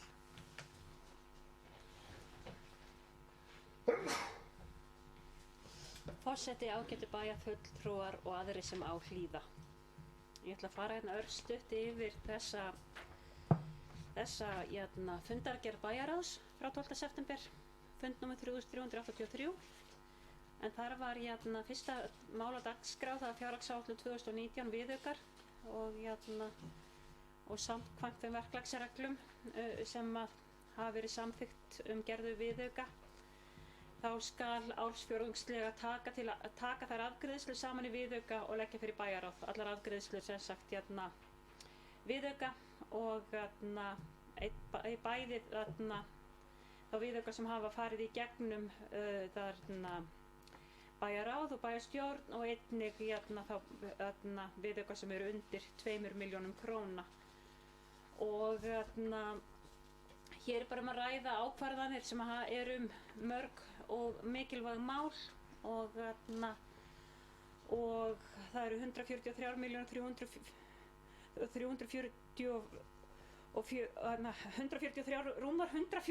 milljónir sem að sveitarstjórn hefur tekið í ákvörðun hvað varðar viðauka og en mig langar líka að segja það samt að auðvitað höfum við ekkert alltaf kannski endilega verið sammála það hvað skal fara í og hvað ekki, en oftast nær erum við það. En við þurfum samt að fara varlega. Þurfum að fara varlega þar sem að það eru óvissu þættir út í okkar ytra umhverfi sem snúa að atvinnumálum og kjarasamningum opinberra starfsmanna. Og við vitum ekki alveg hvað sú jafna verður stór sem að er á leiðinni og hvaða áhrif hún hefur hvað varðar atvinnumáli. Við horfum bara eins og við höfum verið að ræða hér á málefni Ísfisks og Grundartangasvæðið og aðra þætti og kjarasamningar opinberra starfsmanna sem að geta haft vissulega áhrif á bæjarsjóð. Býtum við, hvar er í stödd? Hérna, síðan er dagskrárliður 3, við erum búin að fara talsvert fórum í dagskrárlið 2 áðan, eða dagskrárlið 3, að það er fjárhagsáætlunin, að á þessum fundi bæjarráðs það voru grunnforsendur ásamt tímaáætlun vegna fjárhagsáætlun fyrir árið 2020 lagðar fram og samþykktar og það var samþykkt á þessum fundi bæjarráðs að miða út frá grunnforsendum Hagstofunnar og það er gert ráð fyrir að verðbólga verði 3,2% á árinu 2020 eða spáin og að launavísitala ársins muni hækka 5,5% á árinu. Það er gert ráð fyrir þessum útreikningum að íbúafjölgun verði 1% á næsta ári og þar erum við aðeins að hækka viðmiðin frá síðustu árum, en ég tel þetta samt sem áður var farin að spá og það hafa komið ábendingar frá bæjarfulltrúum, meðal annars bæjarfulltrúi Rakel Óskarsdóttir hér í pontu hvort að það mætti hækka það viðmið, af því að íbúarspá undanfarna íbúaþróun á árunum 2010 til 2019 var 1,16%. Síðan er útsvarstekjur áætlaðar hækkun 6,6% og síðan hefur það komið fram að fasteignamat muni hækka hvað mest á Akranesi á næsta ári og það hefur verið talað með minnir rúmlega 19% hækkun á fasteignamati hér á íbúðarhúsnæði en meðaltalshækkun A, B og C fasteignaskatta 14,7%. Þannig að það keyrt út frá þeim forsendum en jafnframt út frá þeim yfirlýsingum sem Akraneskaupstaður hefur gefið út hvað varðar lífskjarasamninga sem eru að meðaltali 2,5% hækkun og það gildir sama hvað varðar ýmsar þjónustu hækkanir og annað slíkt. Tímaramminn í kringum þessa fjárhagsáætlunarvinnu er að afgreiða sem sagt í lok október út úr bæjarráði þá vinnu og þann 12. nóvember er lagt upp með að fyrri umræða verði hér í bæjarstjórn um fjárhagsáætlun og fjárfesting og framkvæmdaáætlun og seinni umræða þann 10. desember hér í bæjarstjórn.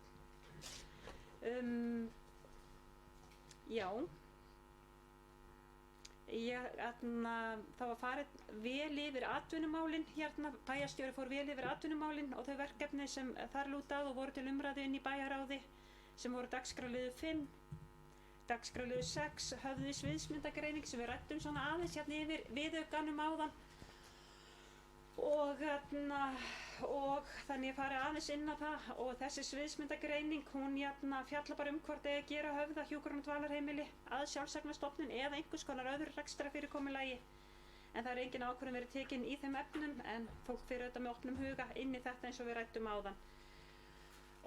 En í febrúar fór fram ákveðin greining eða í febrúar var bæjarráðið skila greiningu á þeim tækifærum og ógnunum sem getur falist í því að breyta rekstrarformi Höfða og það voru atriði sem þurfti að skoða nánar sem voru reifuð hér áðan en síðan er kannski þáttur sem þurfti líka kannski að horfa aðeins til ef að öldrunarmálin munu færast yfir til sveitarfélagana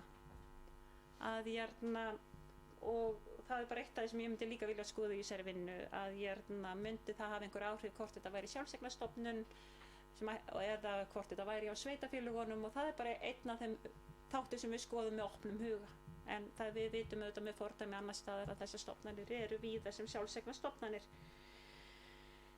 en það er engin ákvörðun verið tekin í þessum efnum þannig að við ítreka það má ég sjá ég ætlaði nú að vera voða skipulegur við þetta en þetta er nú aðeins svona mig langar að taka aðeins dagskrárlið 8 sem er Guðlaug og það virðist að hafa komið svolítið flatt upp á marga íbúa Akraness þegar vetrarrofnunin tók gildi og það eru dálítið margir frá að hverfa þá helgi sem að vetrarrofnunin skall á sem var núna mánaðamótin ágúst-september og það var svona ákall frá bæjarbúum að þeir yrðu brugðist við og það var gert að það var lengdur opnunartíminn helgar og það er kostnaður vegna þess er að upphæð 1.275.000 króna. Það var ekki gert ráð fyrir þessum kostnaði í fjárhagsáætlun ársins og ég held líka bara við bæjarfulltrúar á Höfðabergi geta kannski, ef ég segi bara fyrir sjálfa mig, ég geta ímyndað mér í rauninni hversu mikil aðsókn yrði að inn á þetta svæði, hvað í rauninni þetta hefur slegið rækilega í gegn mannvirkið og þessi aukni opnunartími er til að koma móts við þessa miklu ásókn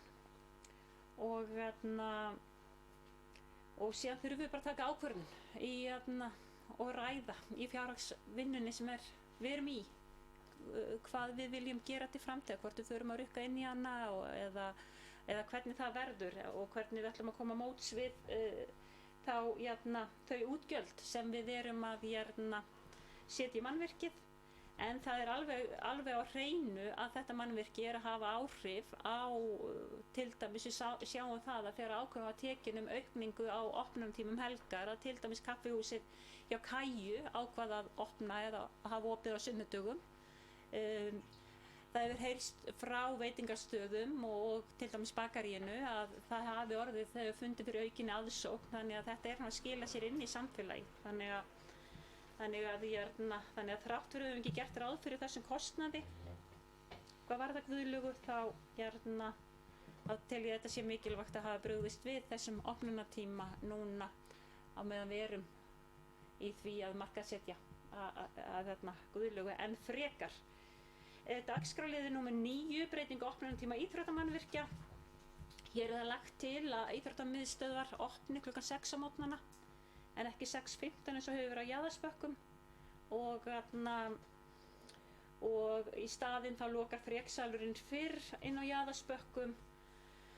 Þetta bara til að bregðast við því að klukkan 6 á morgnana til dæmis upp á Jaðarsbökkum þá orðnir tugir manns sem bíða á snerlinum eftir því að komast í rækt og sal og starfsfólk hefur verið að mæta fyrr til að geta hleypt fólki fyrr og við erum að bregðast við með því að taka jákvætt í þetta innan bæjarráðs að vinnutími færist til, þannig að þetta felur ekki í sér neitt kostnaðarauka og það rætt sama opnunartíma á íþróttamannavirkjunum á Vesturgötu en bæjarráð tók jákvætt í erindið og vísaði til skóla og frístundar til samþykktar, eða til umsagnar eða samþykktar.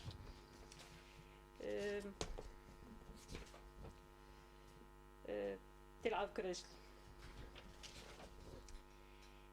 Síðan mál nr. 12, dagskrárliður 12, það var erindi frá sóknarnefnd kirkjunnar að við fengjum að taka aftur í hendur húsnæði gamla iðnskólans og niðurstaðan á fundi bæjarráðs var sú að fela bæjarstjóra frekari úrvinnslu málsins og hitta fulltrúa sóknarnefndar og málinu var frestað til að skoða bara ýmsar hliðar málsins og og síðan held ég láti þetta bara gott heita að sinni.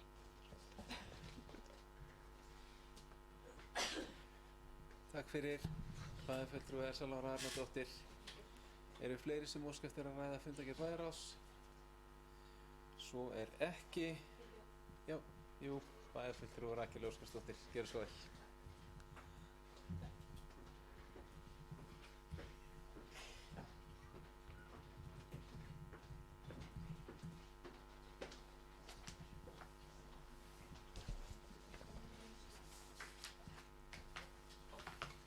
Forseti, ágætu bæjarfulltrúar og aðrir sem okkur hlýða.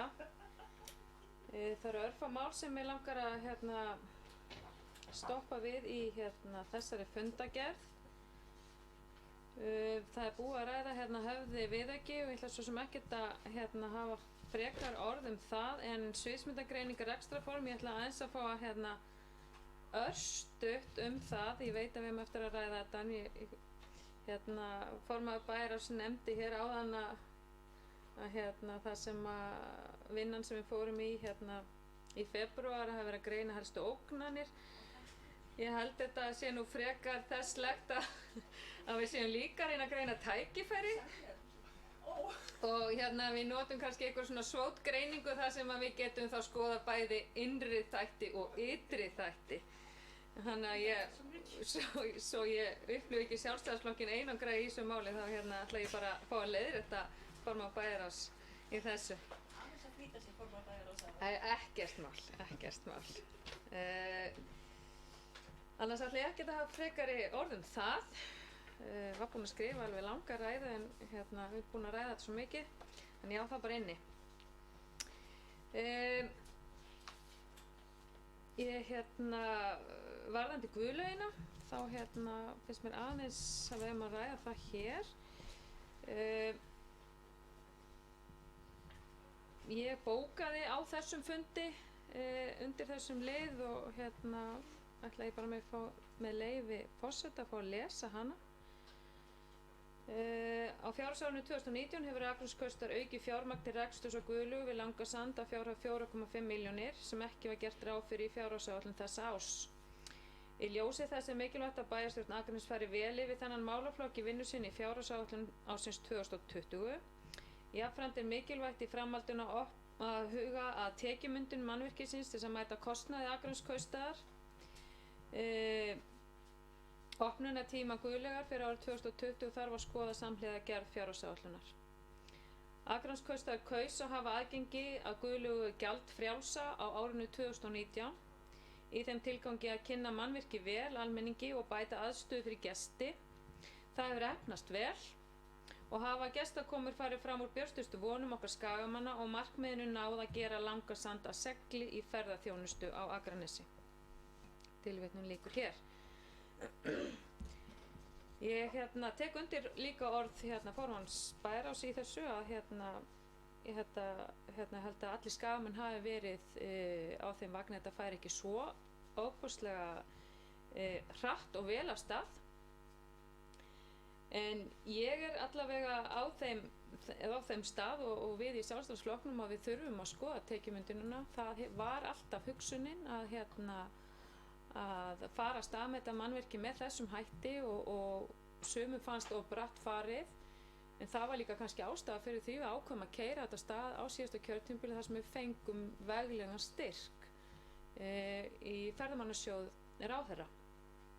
Og sem að koma okkur verulega af stað með verkefnið og nú er bara gríðarleg vinna framundan og við þurfum að klára deiliskipulagið á þessu svæði, klára heildarsýnina og hver veit nema að við getum í rauninni kannski farið að bjóða þetta út með einhverjum hætti. Það var reynt hér fyrr á þessu ári að fara í tilraunasamstarf á matvælum sem heppnaðist ekki og ég sat nú hjá í þeirri atkvæðagreiðslu þar sem að mér fannst skorta á ýmiss konar gegnsæi í þjónustusamningi. En ég held að tækifærin séu samt sem áður til staðar og við þurfum að fara bara að horfa í rauninni á einhverja heildamynd og það var gott að fá Ágústu Andrésar á fundin okkar að ræða þessi mál þar sem að hún er rosalega föst fyrir og röggsöm og virkilega gaman að ræða þessi mál og hún alveg brennur fyrir þetta málefni og sem ég bara fagna mjög og erum við á sömu blaðsíðu þar.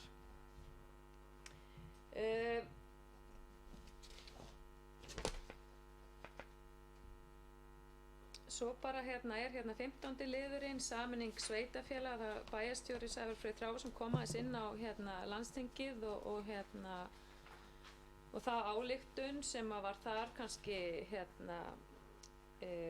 samþykkt og þar sem ég sit í stjórn Samband íslenskra sveitarfélaga á ég nú kannski svolítið þátt í þessari bókun. En ég fagna bara þessu mjög, en maður heyrir í líka fréttaflutningi í dag að það eru minni sveitarfélögin eru ósátt með framgöngu okkar í stjórn sambandsins en þetta er, ég segi það bara, tek undir orð formannsins í sambandinu að þetta er bara framtíðin og við þurfum bara að vinna með þessar hugmyndir og það er eins með nágrannasveitarfélag okkar Hvalfjarðarsveita. Það er bara gott að fara að hefja samtal án allra skuldbindinga, skoða samstarfsfleti og vinna þannig áfram með málið og ég held að sé betra að taka einmitt umræðina á þessu vettvangi núna heldur en að sitja inni læst í þegar það er komin lög og þvinganir í sameiningu. Fleira var það ekki. Takk. Takk fyrir, bæjarfulltrúi Rakel Óskarsdóttir. Fleiri sem óska eftir að ræða fundargerð bæjarráðs? Svo er ekki. Þar með er 3383. fundargerð bæjarráðs lögð fram. 10. fundarliður, málsnúmerið 19.01.006, þetta er fundargerð velferðar- og mannréttindaráðs árinu 2016 og hér er lögð fram 110. fundargerð frá fundi sem framfór 18. september síðastliðinn og orðið er laust. Það er bæjarfulltrúi Kristinn Halli Sveinsson. Gjörðu svo vel.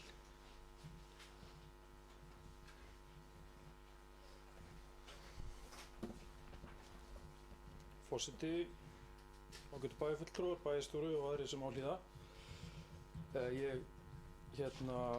er fyrsti fundur minn sem formaður í þessu ráði og þetta var áhugaverður fundur og hvað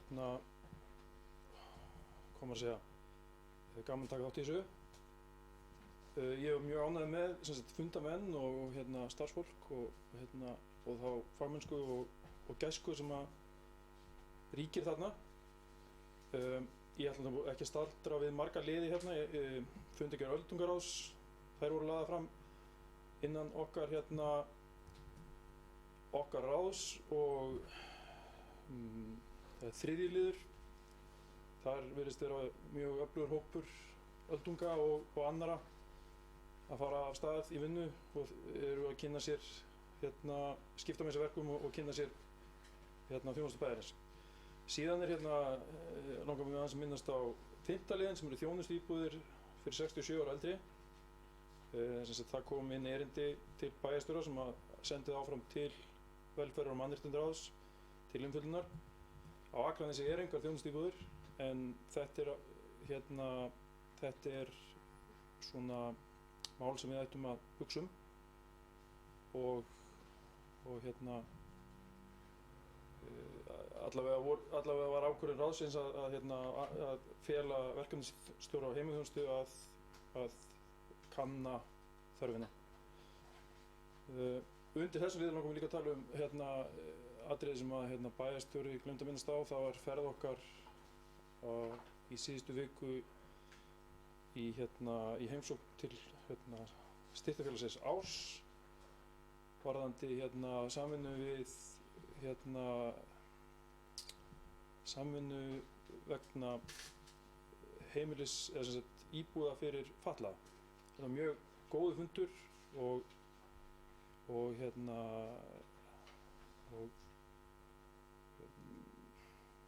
fræðandi og mjög áhugavert konsept sem að Styrktarfélag Ás er með og við ættum einnig að taka það með okkur inn í vegna þess að þetta er mál sem að við erum sem bæjarfélag í þörf fyrir að skoða.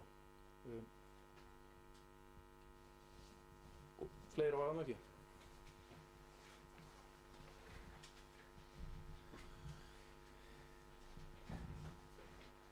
Takk fyrir, bæjarfulltrúi Kristinn Hallur Sveinsson og forseti vill bara leyfa sér að óska þér Kristinn Hallur til hamingju með að vera komin inn í þetta embætti og óska þér velfarnaðar í þessu störfum.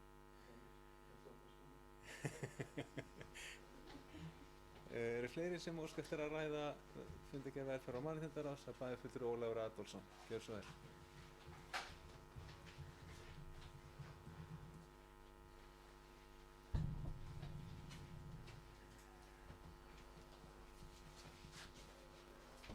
Herra forseti, ágætu bæjarfulltrúar. Ég vil taka undir árnaðaróskir til Kristinn Halls Sveinssonar bæjarfulltrúa með formennsku í ráðinu og ég vissi að hann á eftir að standa sig vel.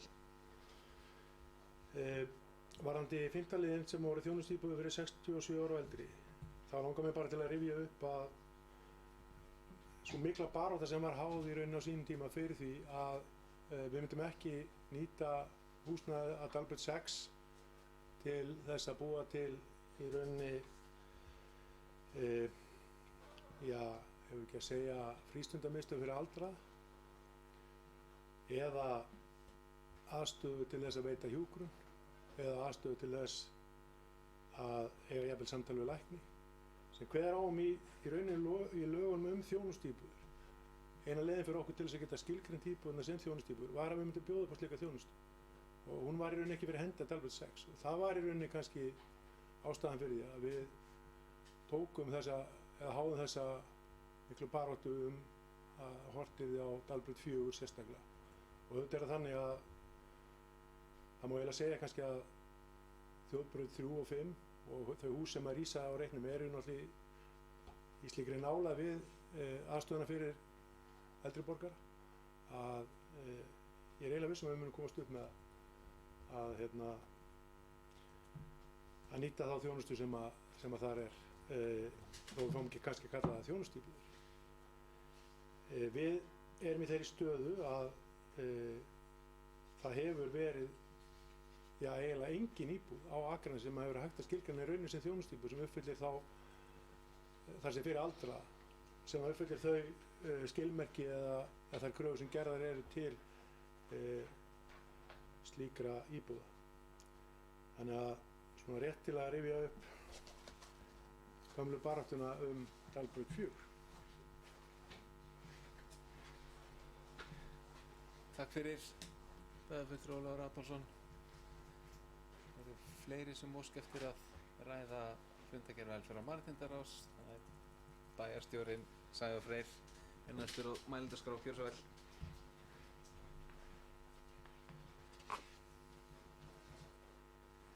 Já, forseti, ágætu bæjarfulltrúar, þetta var nú ágætis árétting hjá bæjarfulltrúi Kristni Halli Sveinsinni. Það ég gleymd að koma hérna upp. Skýringin var bara að ég hoppaði yfir heila blaðsíðu því sem ég var að fara yfir hérna. Og það var bara ekkert flutt. En svona getur gerst á bestu bæjum. Mér langar svona að minnast bara á að því að þú ert búin að árétta þetta, að ég taka undir það sem að bæjarfulltrúi Kristinn Hallur var að minnast hér á. Þetta var einstaklega áhugaverð heimsókn sem við fórum í á Styrktarfélagi Ás. Og ég fékk ábendingar úr mörgum áttum núna því að við höfum verið að glíma við það að finna úrræði fyrir íbúa á Holtsflöt til langframa.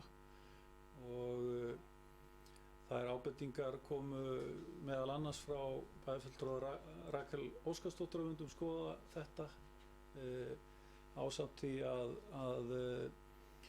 bæjarfulltrúi Elsa Lára hefur sömuleiðis var að ýta við mér á sama tíma að fara í þetta. Þannig að eftir að við fórum þangað ásamt sviðsstjóra og bæjarfulltrúa Einari Brandsinni þá ljóst að þarna bara verið að vinna alveg einstaklega áhugavert starf og að opna fyrir okkur möguleika sem að ég held að sé við sem fórum í heimsóknina erum mjög spennt fyrir og getur ég bara spenntur fyrir að ræða þetta nánar í fjárhagsáætlunarvinnu sem framundan. Svo bara úr því að ég hoppaði yfir heila blaðsíðu þá langar mig að minnast á eitt atriði viðbót sem að snýra þessum málaflokki, en það er auðvitað að við höfum verið að þrýsta á að fá að kaupa 10 íbúðir í Dalbraut 4 og höfum lagt mikla vinnu á okkur við að tryggja að 10 íbúðir sem að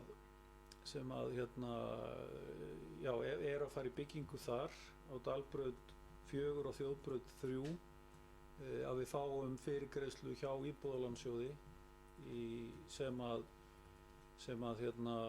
við fengum svona fregnir af að við værum líklega ekki að fá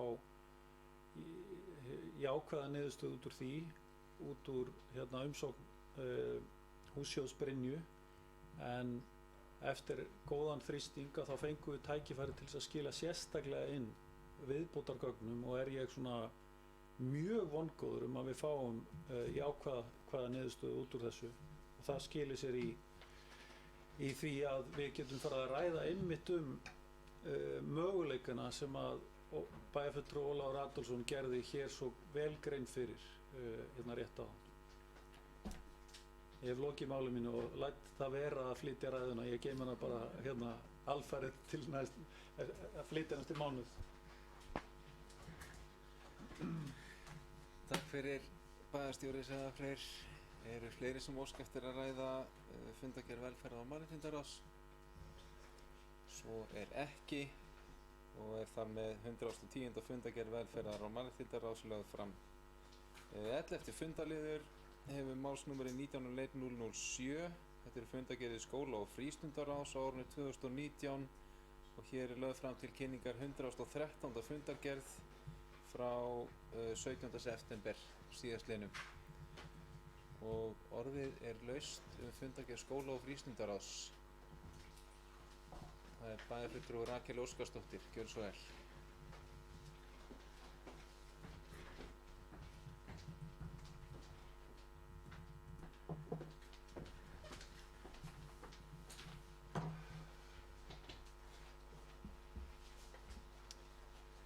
Forseti, ágætu bæjarfulltrúar og aðrir sem á okkur hlýða.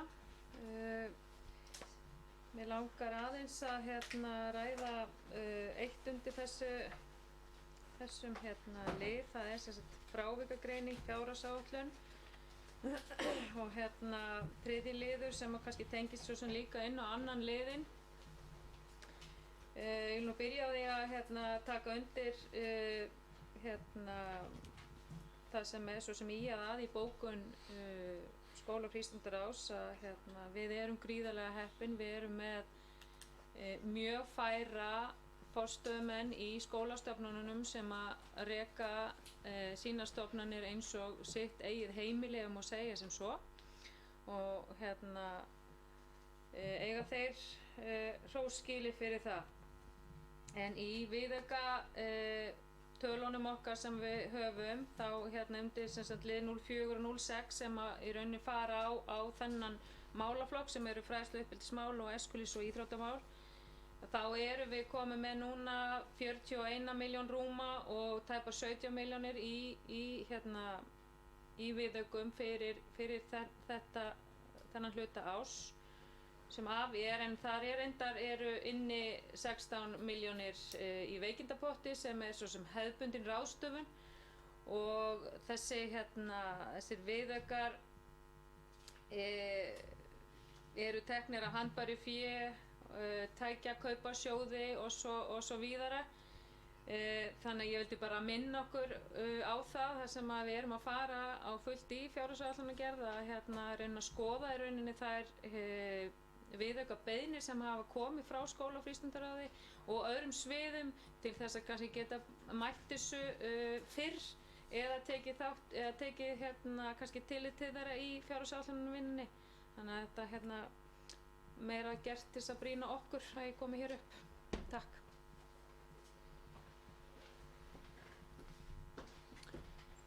Takk fyrir, bæjarfulltrúi Rakel Óskarsdóttir. Fleiri sem óska eftir að ræða fundargerð skóla- og frístundaráðs?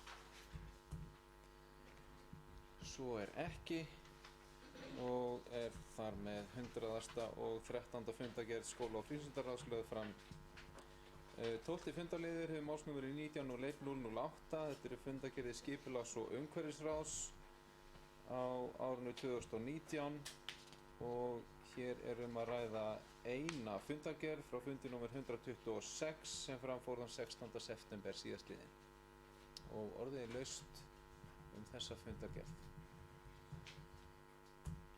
Það er enginn sem kveður sér hljóðs, þannig að 127. fundargerð skipulags- og umhverfisráðs er þá þar með lögð fram til kynningar.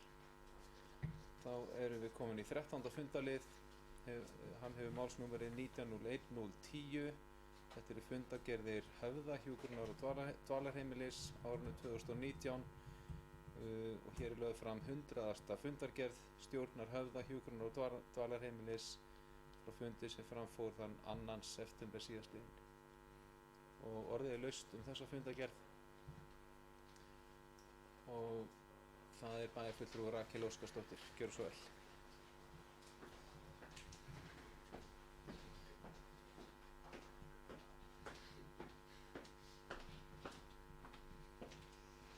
Forseti, ágætu bæjarfulltrúar og aðrir sem á okkur hlýða.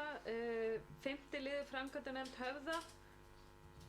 Mér langaði bara svona að minna á að þarna er gríðarlegur kynjahalli á nefndinni. Þarna eru 3 karlmenn og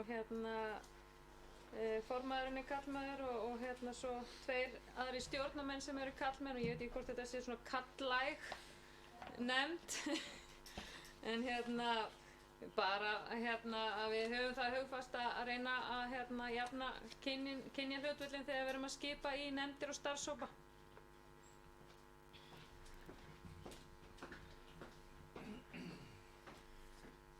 Takk fyrir, bæjarfulltrúi Rakel Óskarsdóttir. Eru fleiri sem óska eftir að ræða fundargerð Höfða? Það er bæjarfulltrúi Elsa Lára Arnardóttir. Gjörðu svo vel. Forseti, ágætu bæjarfulltrúar og aðrir sem á hlýða. Þetta er bara góð ábending frá bæjarfulltrúa Rakel Óskarsdóttur, en það skipaðist þannig til verka að það eru þannig að það eru 2 sem koma þarna inn í stjórnina frá framkvæmdanefndin úr stjórn Höfða. Þeir eru báðir karlmenn. Það var ætlunin að hafa hlutina öðruvísi, að hafa báðum kynjum, en vegna ákveðna aðstæðna þá var það ekki hægt að svo stöddu, en já, þannig að þetta er bara eitthvað, svona eru hlutirnir, en þetta er góð ábending og við þurfum alltaf að vera vel vakandi yfir hlutum sem þessum. Kannski að því ég er komin hérna upp, þá bara langar mig að lýsa ánægju minni með dagskrárlið númer 5 sem það að við fengum loksins fjármagn og framkvæmdasjóð aldraðra til að ráðast í endurbætur á Höfða. Þannig að það bara frábært að það sé komið framkvæmdanefnd og það verður hægt að fara að vinna að nauðsynlegum endurbótum á aðstöðu bæði fyrir starfsmenn og heimilismenn. Takk fyrir.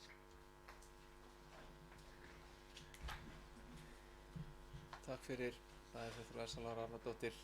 Fleiri sem óska eftir að ræða fundargerð Höfða. Það bæjarfulltrúi Guðjón Viðar Guðjónsson. Gjörðu svo vel.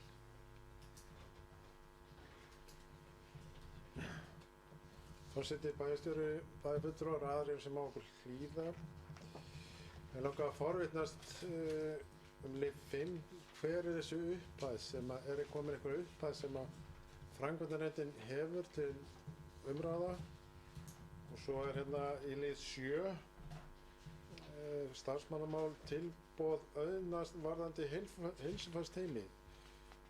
Stjórn Höfða hafnar tilboð auðnast að svo stöddu. Hvað snýst þetta mál? Takk fyrir.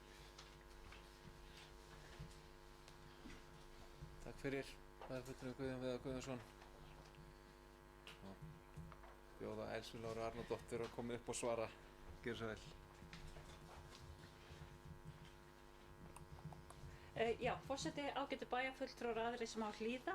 Upphæðin, hvað varðar dagskrárlið númer 5, þá upphæðin 60 milljónir réttæpar frá framkvæmdasjóði aldraðra. Þarna við undirskrift og þessa þá var 1/3 greiddur út og síðan 1/3 greiddur út miðbik verkefnisins og 1/3 að því loknu.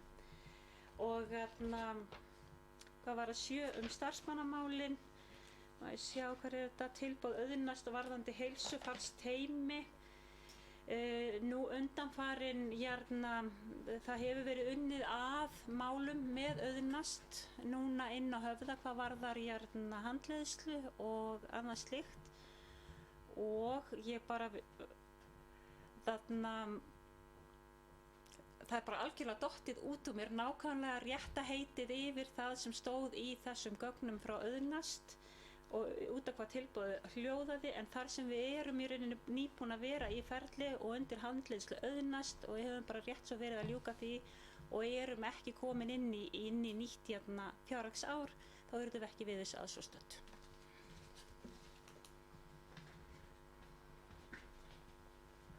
Takk fyrir. Bæjarfulltrúi Elsa Lára Arnardóttir. Eru fleiri sem óska eftir að ræða fundargerð Höfða?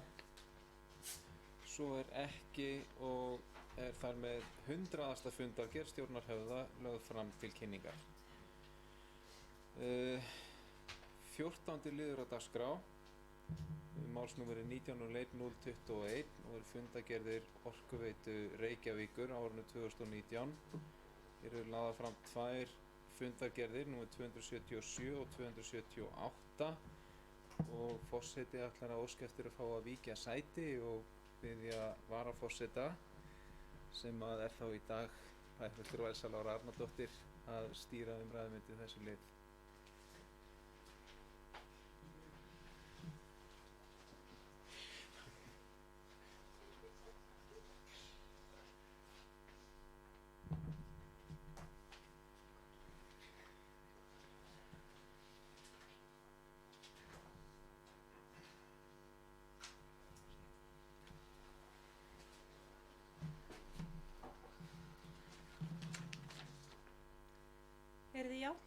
Við erum hér stödd undir dagskrárlið 19.01.021 undir fundargerðir frá Orkuveitu Reykjavíkur, fundur nr. 277 og fundur nr. 278. Orðið í laust. Bæjarfulltrúi Valgarður Lyngdal Jónsson, gjörðu svo vel.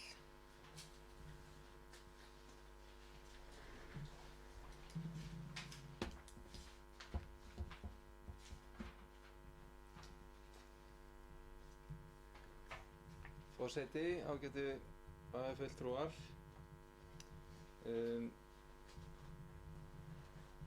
Það sem ég ætla nú svona helst að ræða hér á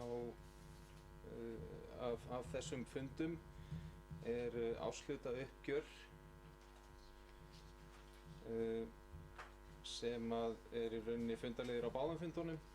Sem sagt seinni fundurinn, fundur 278 var símafundur þar sem að aðeins eitt mál var á dagskrá, sem sagt árshlutareikningur samstæðu Orkuveitu Reykjavíkur frá 1. janúar til 30. júní og þetta mál var einnig á dagskrá fyrir fundarins.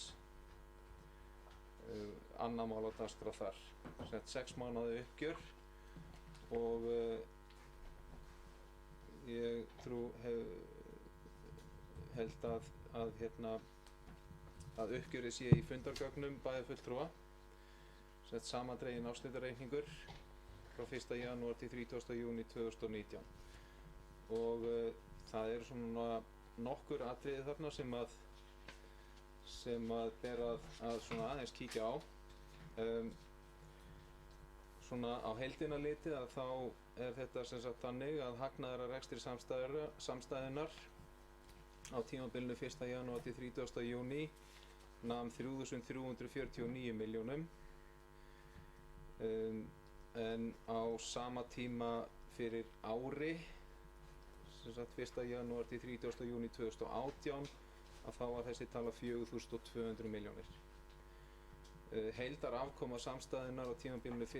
janúar til 30. júní 2019 var jákvæð 7.846 milljónir en sama tala á síðasta ári var 5.222 milljónir króna. Samkvæmt efnahagsreikningi námu eignir samstæðunnar 355.751 milljón í lok tímabilsins en á sama tíma fyrir ári var sú tala 340.089 milljónir. Eigið fé nam 168.673 milljónum í lok tímabilsins en á sama tíma fyrir ári var sambærileg tala 160.827 milljónir. Eiginfjárhlutfall samstæðunnar er 47,4% en var í lok árs 2018 47,3%. Það eru svona nokkur atriði sem að kannski vekja athygli og þá kannski fyrst og fremst það að það er töluverður munur á hagnaði tímabilsins eða tapi og ég vek athygli bæjarfulltrúa á skýringu númer 6 í gögnunum sem að fylgja uppgjörinu en í skýringu númer 6 kemur meðal annars fram að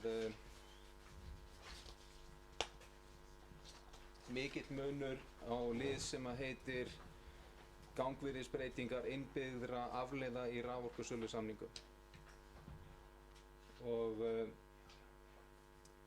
þar erum við að kannski fyrst og fremst að tala bara afurðaverðið frá stóriðjunni og áhrifin sem að það hefur inn í ársreikninga Orkuveitunnar. Einnig vekur athygli annar rekstrarkostnaður í rekstrarreikningi sem er á blaðsíðu 5 í gögnunum ef bæjarfulltrúar vilja glöggva sig á því að það er sem sagt töluverður munur á öðrum rekstrarkostnaði. Hann er hærri í ár heldur en á síðasta ári. Munar sem sagt á árinu sem frá 1. janúar og út júní að þá munar 978 milljónum á því hvað annar rekstrarkostnaður er hærri í ár en á síðasta ári og það eru nokkur atriði sem að skýra þetta, meðal annars það að á síðasta ári kom inn kreditreikningur frá Mitsubishi Heavy Industries og Balketur sem eru hérna stóru framleiðendurnir fyrir virkjanirnar, túrbínur og rafalar frá Mitsubishi, kæliturnar og gufuskiljur frá Baldur, og þarna kom sem sagt inn kreditreikningur á síðasta ári sem að sem sagt lagaði afkomuna þá og eykur þá náttúrulega munin núna á milli ára. Annað stórt atriði sem að spila þarna inn í er vélabilun sem varð í rafal í Hellisheiðarvirkjun núna í vor, og aukin viðhaldskostnaður þar nam ykkur 415 milljónum króna sem að auðvitað var ekkert gert ráð fyrir fyrirfram, og þetta er bara eitthvað sem að gerist og þarf að bregðast við.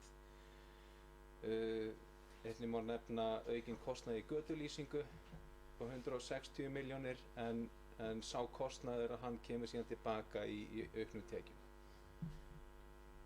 Þannig að hérna þetta svona kannski skýrir stærstu svona sveiflurnar sem að maður rekur augun í þegar að maður hérna fer yfir ársreikninginn, rekstrarreikninginn, árshlutareikninginn, svo ég kom með svona rétt út mér. Ég ætla einnig að ræða hérna 9. fundarlið á fundi 277, en þar fékk stjórn kynningu á þeim aðgerðum sem að hérna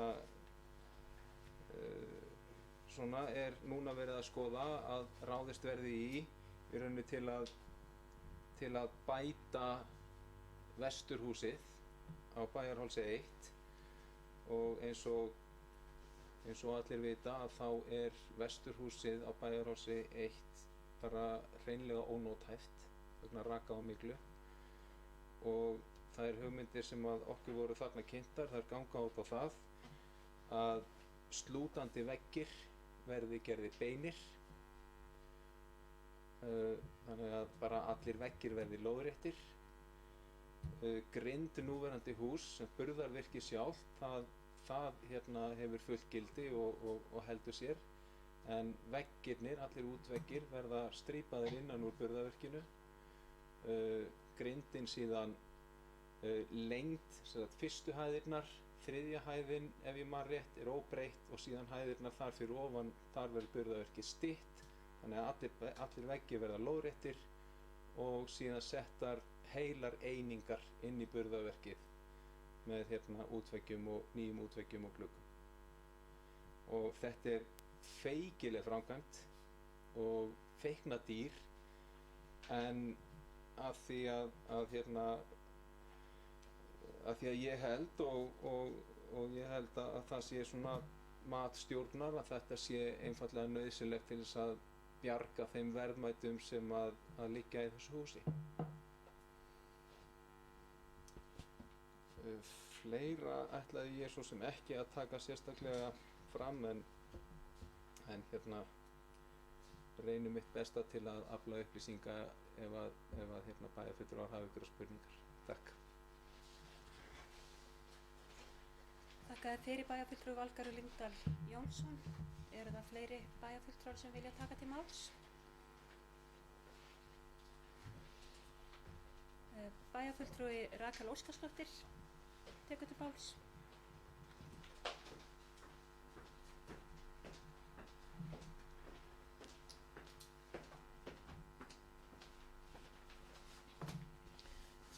Forseti, ágætu bæjarfulltrúar og aðrir sem á okkur hlýða. Ég vil þakka okkar stjórnarmanni, Valgarði Lyngdal Jónssoni, fyrir góða yfirferð á þessu, og hann svaraði svo sem þeim spurningum sem maður búinn að nóta hjá sér með annan rekstrarkostnað. Þetta er tæpur milljarður þarna á milli, og EBIT-an að lækka, sem er ekkert rosalega ánægilegt að sjá, og svo þegar það blasir við í rauninni húsnæðismálið, en maður er svo sem kátur að sjá að það sé að komast að fæðingardegi þess að fara að sjá loka teikningar þessa breytinga. Þetta er búið að taka ansi langan tíma, og verður bara fróðlegt að fá að fylgjast með því í gegnum okkar stjórnarmann. Hann vék að því að þetta yrði mjög kostnaðarsamt að fara í þetta og ég held að við gerum okkur öll grein fyrir því, en það verður þá líka fróðlegt að sjá í rauninni hvernig fjárhagsáætlunin fyrir þá næsta og kannski þar næsta ár líta út varðandi þennan lið. Að fá að sjá það.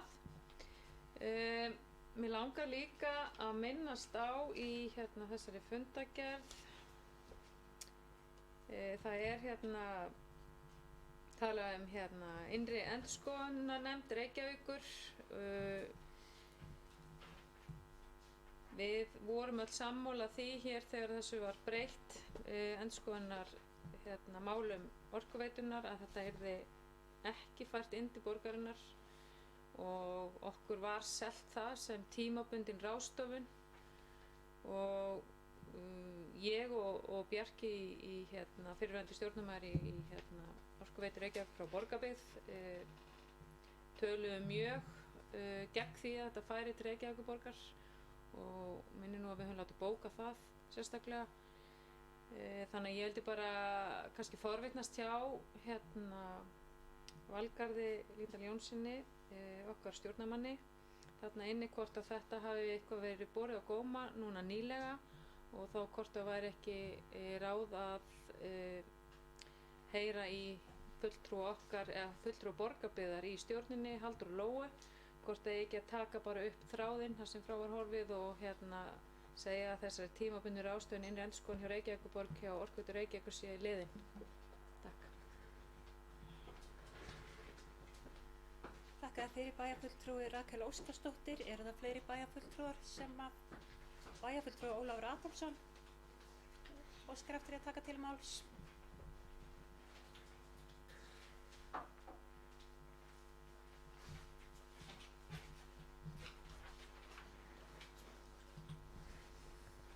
Frú forseti, bara örstutt áður en að bæjarfulltrúi Valgarður Lyngdal Jónsson kemur hér upp til að svara. Þá er hér liður númer 10. Þar kemur fram að á fundin hafi mætt, eða til fundarins hafi mætt Edda Sif Aradóttir sem er staðgengill framkvæmdastjóra þróunar og hún hafi gert grein fyrir Carbfix-verkefninu og tengdum verkefnum og síðan hafi verið umræður. Ég ætla bara að forvinnast hvort að það hafi eitthvað verið minnst á Carbfix-verkefnið á Grundartanga og þá kannski í framhjáli við hvort að það hafi verið rætt inn í stjórninni og það ekki verið gert á þessum fundi. Þakka fyrir bæjarfulltrúi Ólafur Adolfsson. Eru það fleiri bæjarfulltrúar sem óska eftir að taka til máls?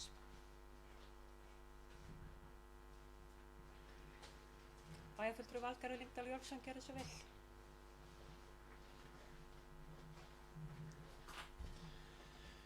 Forseti, ágætu bæjarfulltrúar. Bæjarfulltrúi Rakel Óskarsdóttir ræddi meðal annars húsið og kostnaðinn við endurbætunar á húsinu og ég er ekki farin að sjá neinar áætlanir. Það eina sem kom fram á þessu fundi var bara að þetta verði dýrt. En leið og ég veit einhverja tölur að þá að sjálfsögðu ger ég mitt besta til að halda bæjarfulltrúum upplýstum og fjárhagsáætlun mun að sjálfsögðu koma hingað inn. Við erum á sömu skoðun ennþá varðandi innri endurskoðun og við hvorki ég né Halldóra Lóa fulltrúi Borgarbyggðar í stjórninni tókum þetta neitt sérstaklega upp í þessari vinnu varðandi áslitauppgjörið en ég bara þakka bæjarfulltrúa Rakel Óskarsdóttur fyrir áminninguna og ég held að það sé bara hárrétt að við tökum höndur saman við og Borgarbyggð og förum nú að ýta á það að þessari tímabundnu ráðstöfun fari að verða lokið. Tökum upp þennan þráð. Varðandi fyrirspurn bæjarfulltrúa Ólafs Adolfssonar Carbfix verkefnið. Þarna var þetta rætt Carbfix verkefnið og tengd verkefni eins og hérna Sulfix og fleira. Þarna var í rauninni verið að ræða svona að mestu leyti það sama og bæjarfulltrúar fengu síðan hérna kynningu á hér fyrir hérna 2 bæjarstjórnarfundum síðan varðandi það að þetta verkefni einfaldlega orðið svo stórt að það rúmist ekki lengur innan þróunarsviðs Orkuveitunar og menn hafa núna hugmyndir það að hreinlega stofna sérstakt félag utan Carbfix verkefnið. Ein af röksemdunum sem að færðar eru fyrir því verkefni á Grundartanga og möguleikarnir sem að þar eru vegna þess að það verkefni, ef það gengur vel og skila góðum árangri, að þá gæti það orðið virkilega stórt verkefni, mjög umfangsmikið. Og þannig að þetta í rauninni ein af röksemdunum sem færðar eru fram fyrir því að þetta verkefni sé bara vaxið upp úr stífilónum sem það stendur í innan Orkuveitunar. Takk. Þakka fyrir bæjarfulltrúi Valgarður Lyngdal Jónsson. Eru það fleiri bæjarfulltrúar sem vilja taka til máls undir þessum dagskrárlið? Það engin bæjarfulltrúi sem kveður sér hljóðs, þannig að fundagerður Orkuveitu Reykjavíkur frá fundi nr. 277 og fundi 278 eru þá lagðar hér fram til kynningar. Og ég óska þá eftir því að bæjarfulltrúi Valgarður Lyngdal Jónsson taki aftur við stjórn fundar sem forseti.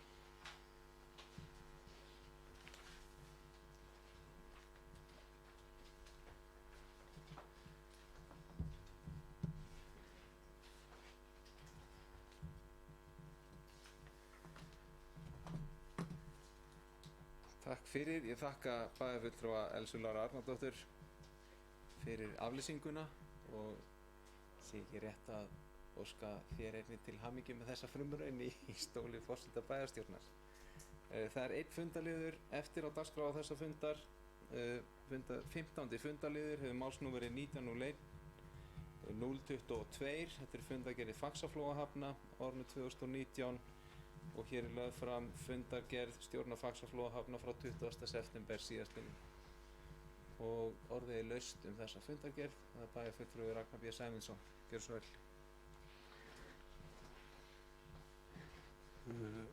Forseti, bæjarstjóri og aðrir bæjarfulltrúar. Það einungis 2 mál sem ég langar að koma inn á þarna. Það fyrst ber að nefna mál nr. 3 sem skýrsla starfshóps ríkisins og SSH Sundabraut eða samtök sveitarfélaga á höfuðborgarsvæðinu.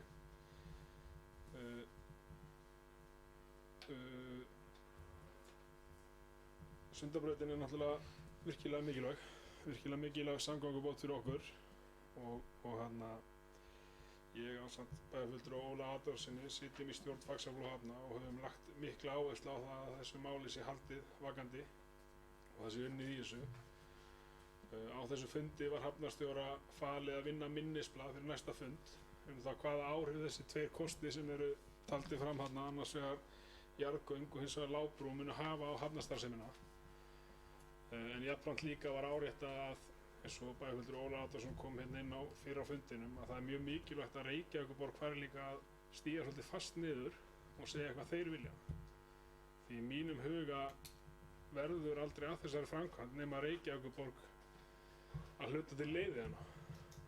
Það er vissulega í aðalskipulagi Reykjavíkurborgar, þá er lega Sundabrautar, en þeir hins vegar hafa aldrei gefið algjörlega alveg skýrt út sína sinn hug á þessu verki. Og sem mér finnst í raun og veru frekar óskiljanlegt, ef ég horfi bara til umferðarinnar í borginni, að þarna ég held að þessi framkvæmd yrði í raun og veru höfuðborgarsvæðinu mest til kæmi best út fyrir þá. Þetta er náttúrulega mjög gott fyrir okkur en bara það stór hluti af umferðinni og þungaflutningum sem fara hér vestur á land og norður myndu fara þarna og þá losar það Ártúnsbrekkuna og þessu umferð sem fær þá ekki gegnum Mosfellsbæ.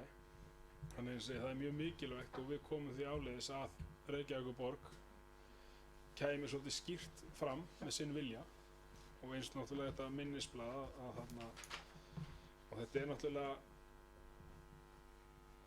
við vitum það að Lágbrúin hún taka meira af starfseminni en hún er hins vegar verða kannski til þess að verkefni kemst fyrr á koppinn.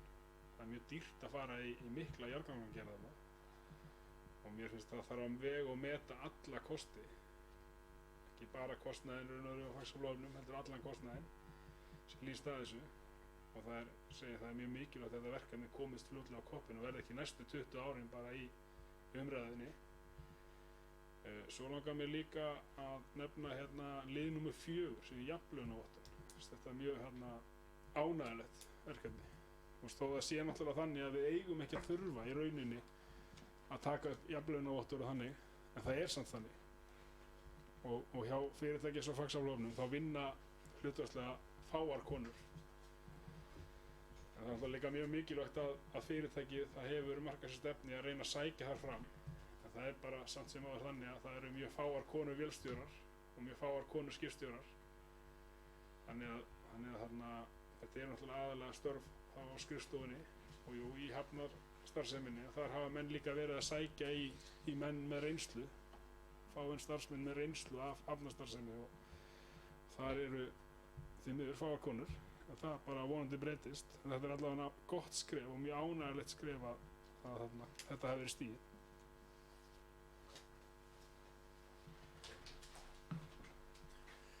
Takk fyrir, fulltrúi Ragnar B. Sæmundsson. Fleiri sem óska eftir að ræða fundargerð stjórnar Faxaflóahafna. Það er bæjarfulltrúi Rakel Óskarsdóttir. Gjörðu svo vel.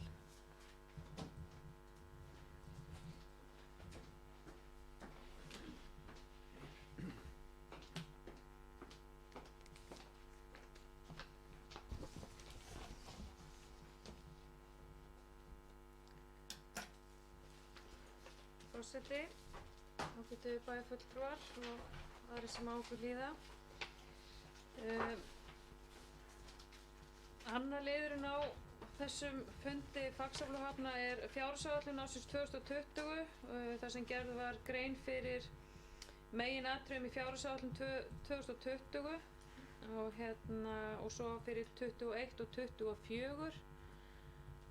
Það væri gagnlegt fyrir okkur bæjarfulltrúa sem ekki sitjum þarna í stjórn að fá þessi gögn til þess að geta allavega þá komið með einhverjar ábendingar eða einhverjar spurningar fram hér á fundinum, aðrar en það er hvort að fulltrúi okkar í Faxaflóahöfn getur komið og greint stuttlega frá þessu og kannski fá þá gögnin send eftir fundin. Svo er það þriðji liðurinn, blessuð Sundabrautin. Þetta ætlar að vera ógurlega erfitt mál. Við erum búin að standa vaktina hér í nokkur ár. Svo kemur í rauninni þetta nýja útspil ráðherrans núna þennan samning við SSH og að maður frétti af því að þarna hafa átt að leggja fram gögn til landsstjórnarsamtakanna í höfuðborginni og þar var ekki einu orði minnst á Sundabrautina. Ég bara spyr mig fyrir hvaða daufu eyrum erum við búin að tala hér síðastliðin 2 ár. Ég var alveg ótrúlega undrandi. Og þetta er ekkert smá mál eitthvað sem að gleymist að setja inn. Þetta er alveg hrikalega sorglegt að þetta hafi verið svona. Og ég ætla bara að leggja það til hér og nú að okkur í bæjarráði verði falið að svara þessu kröftulega og minna á í rauninu þau samtöl sem við höfum átt við bæði núverandi ráðherra sveitarstjórnar og samgöngu stigsins og fyrrverandi ráðherra.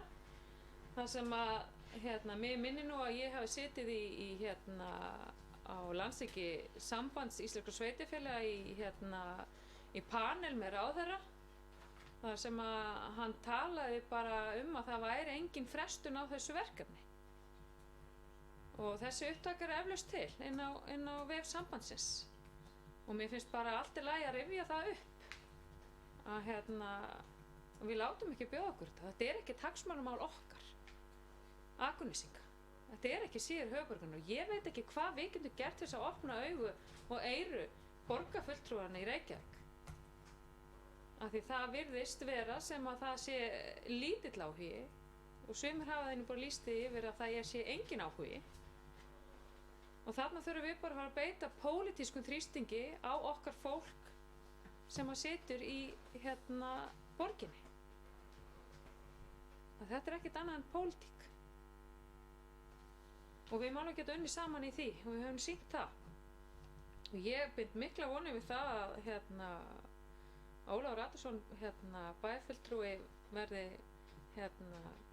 gröftur í sinni umræðu, í sinni stjórnun á haustþinginu á morgun sem fer fram í Ólafsvík þar sem hann kemur til með að vinna í þeim hópum samgöngumál sem að SSVAF mun senda frá sér ályktanir og við gætum þá í kjölfarið af þeim fundi tekið undir eða bættum betur og gert það á okkar ályktun hér á fimmtudaginn í bæjarráði. Ég ætla bara að leggja það til og þið bara formaður bæjarráðs sér þá bara hvort að hún bætir þessu máli inn á dagskrá fundarins eður ei, eða hvað við gerum. Mér fannst óbóðslega áhugaverð grein. Ég veit að við erum ekki öll áskrifundur af Morgunblaðinu en ég er það ennþá og það er á blaðsíðu 11. Þið getið kannski fengið að ljósrita þetta hjá mér ef þið viljið eiga þetta eða þið eru með netaðgang kannski. Þegar það er vísað í ummæli Gísla Gíslasonar hafnarstjóra þar sem hann í rauninni að fara yfir þessa þætti sem að bæjarfulltrúi Ragnar B. Sæmarsson var að innblæðast á hér áðan. Það er með ólíkindum að ráðherra hafi líka sagt það að Sundahöfnin verður ekki þarna að eilífu. Þetta er alveg sama máli og við erum að ræða varðandi Grundartanga. Sundahöfnin þarf væntanlega að hafa einhverja framtíðarsýn. Ef við ekki að taka hana fyrst, ekki við, ríkisvaldið, að taka hana fyrst og svo ákveður hvernig við ætlum að hafa samgöngurnar innan Sundahafnarinnar. Mér fannst þetta alveg með ólíkindum að við ætlum fyrst að fara að byggja kannski einhverja lágbrú og svo skipin komast ekki að Vogabakkanum. Við þurfum að byrja á grunninum og byggja svo húsið. Þannig að þegar við förum og eigum samtal við okkar fólk í pólitíkinni að vísa í þessa grein, ég get leyft ykkur að lesa þetta þetta er mjög, mjög gott viðtal við hann Gísla og fær hann bestu þakki fyrir sína baráttu í þessu og hlakka ég mikið til að lesa og fá fréttir af þessu minnisblaði sem að hann ætlar að koma þá með fyrir næsta fundi í október. Já, ég læt þessu loki en hefði viljað fá í rauninni kannski eitthvað feedback varðandi megin áherslur í fjárhagsáætlun 2020. Takk.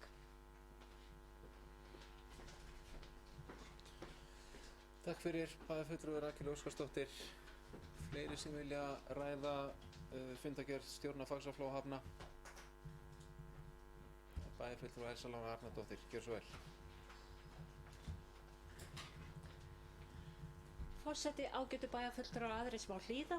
Ég vil bara segja að það er bara samþykkt hér að málefni Sundabrautar fari inn á fund bæjarráðs þessi komandi fimmtudag og það verður þar og það verður bara mjög spennandi að sjá hvernig ályktunin verður frá fundi SSVAF á morgun og við getum tekið undir hann eða bætt við eins og bæjarfulltrúi Rakel Óskarsdóttir leggur til og bendir á.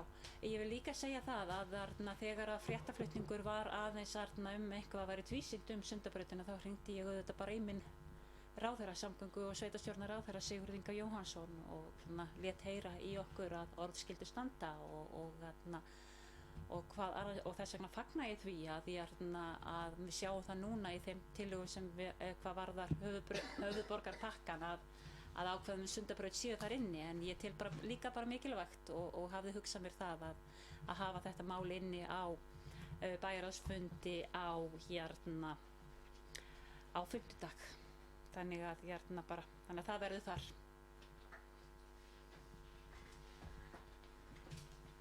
Takk fyrir bæjarfulltrúa Elsa Lára Arnardóttir. Fleiri sem óska eftir að ræða fundargerð stjórnar Faxaflóahafna? Svo er ekki og er þar með 183. fundargerð stjórnar Faxaflóahafna lögð fram til kynningar.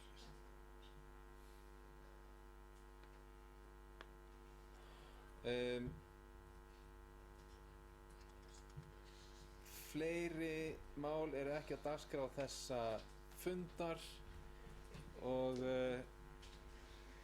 segjum við þar með 1290. og 9. fundi bæjarstjórnar Akraness slitið.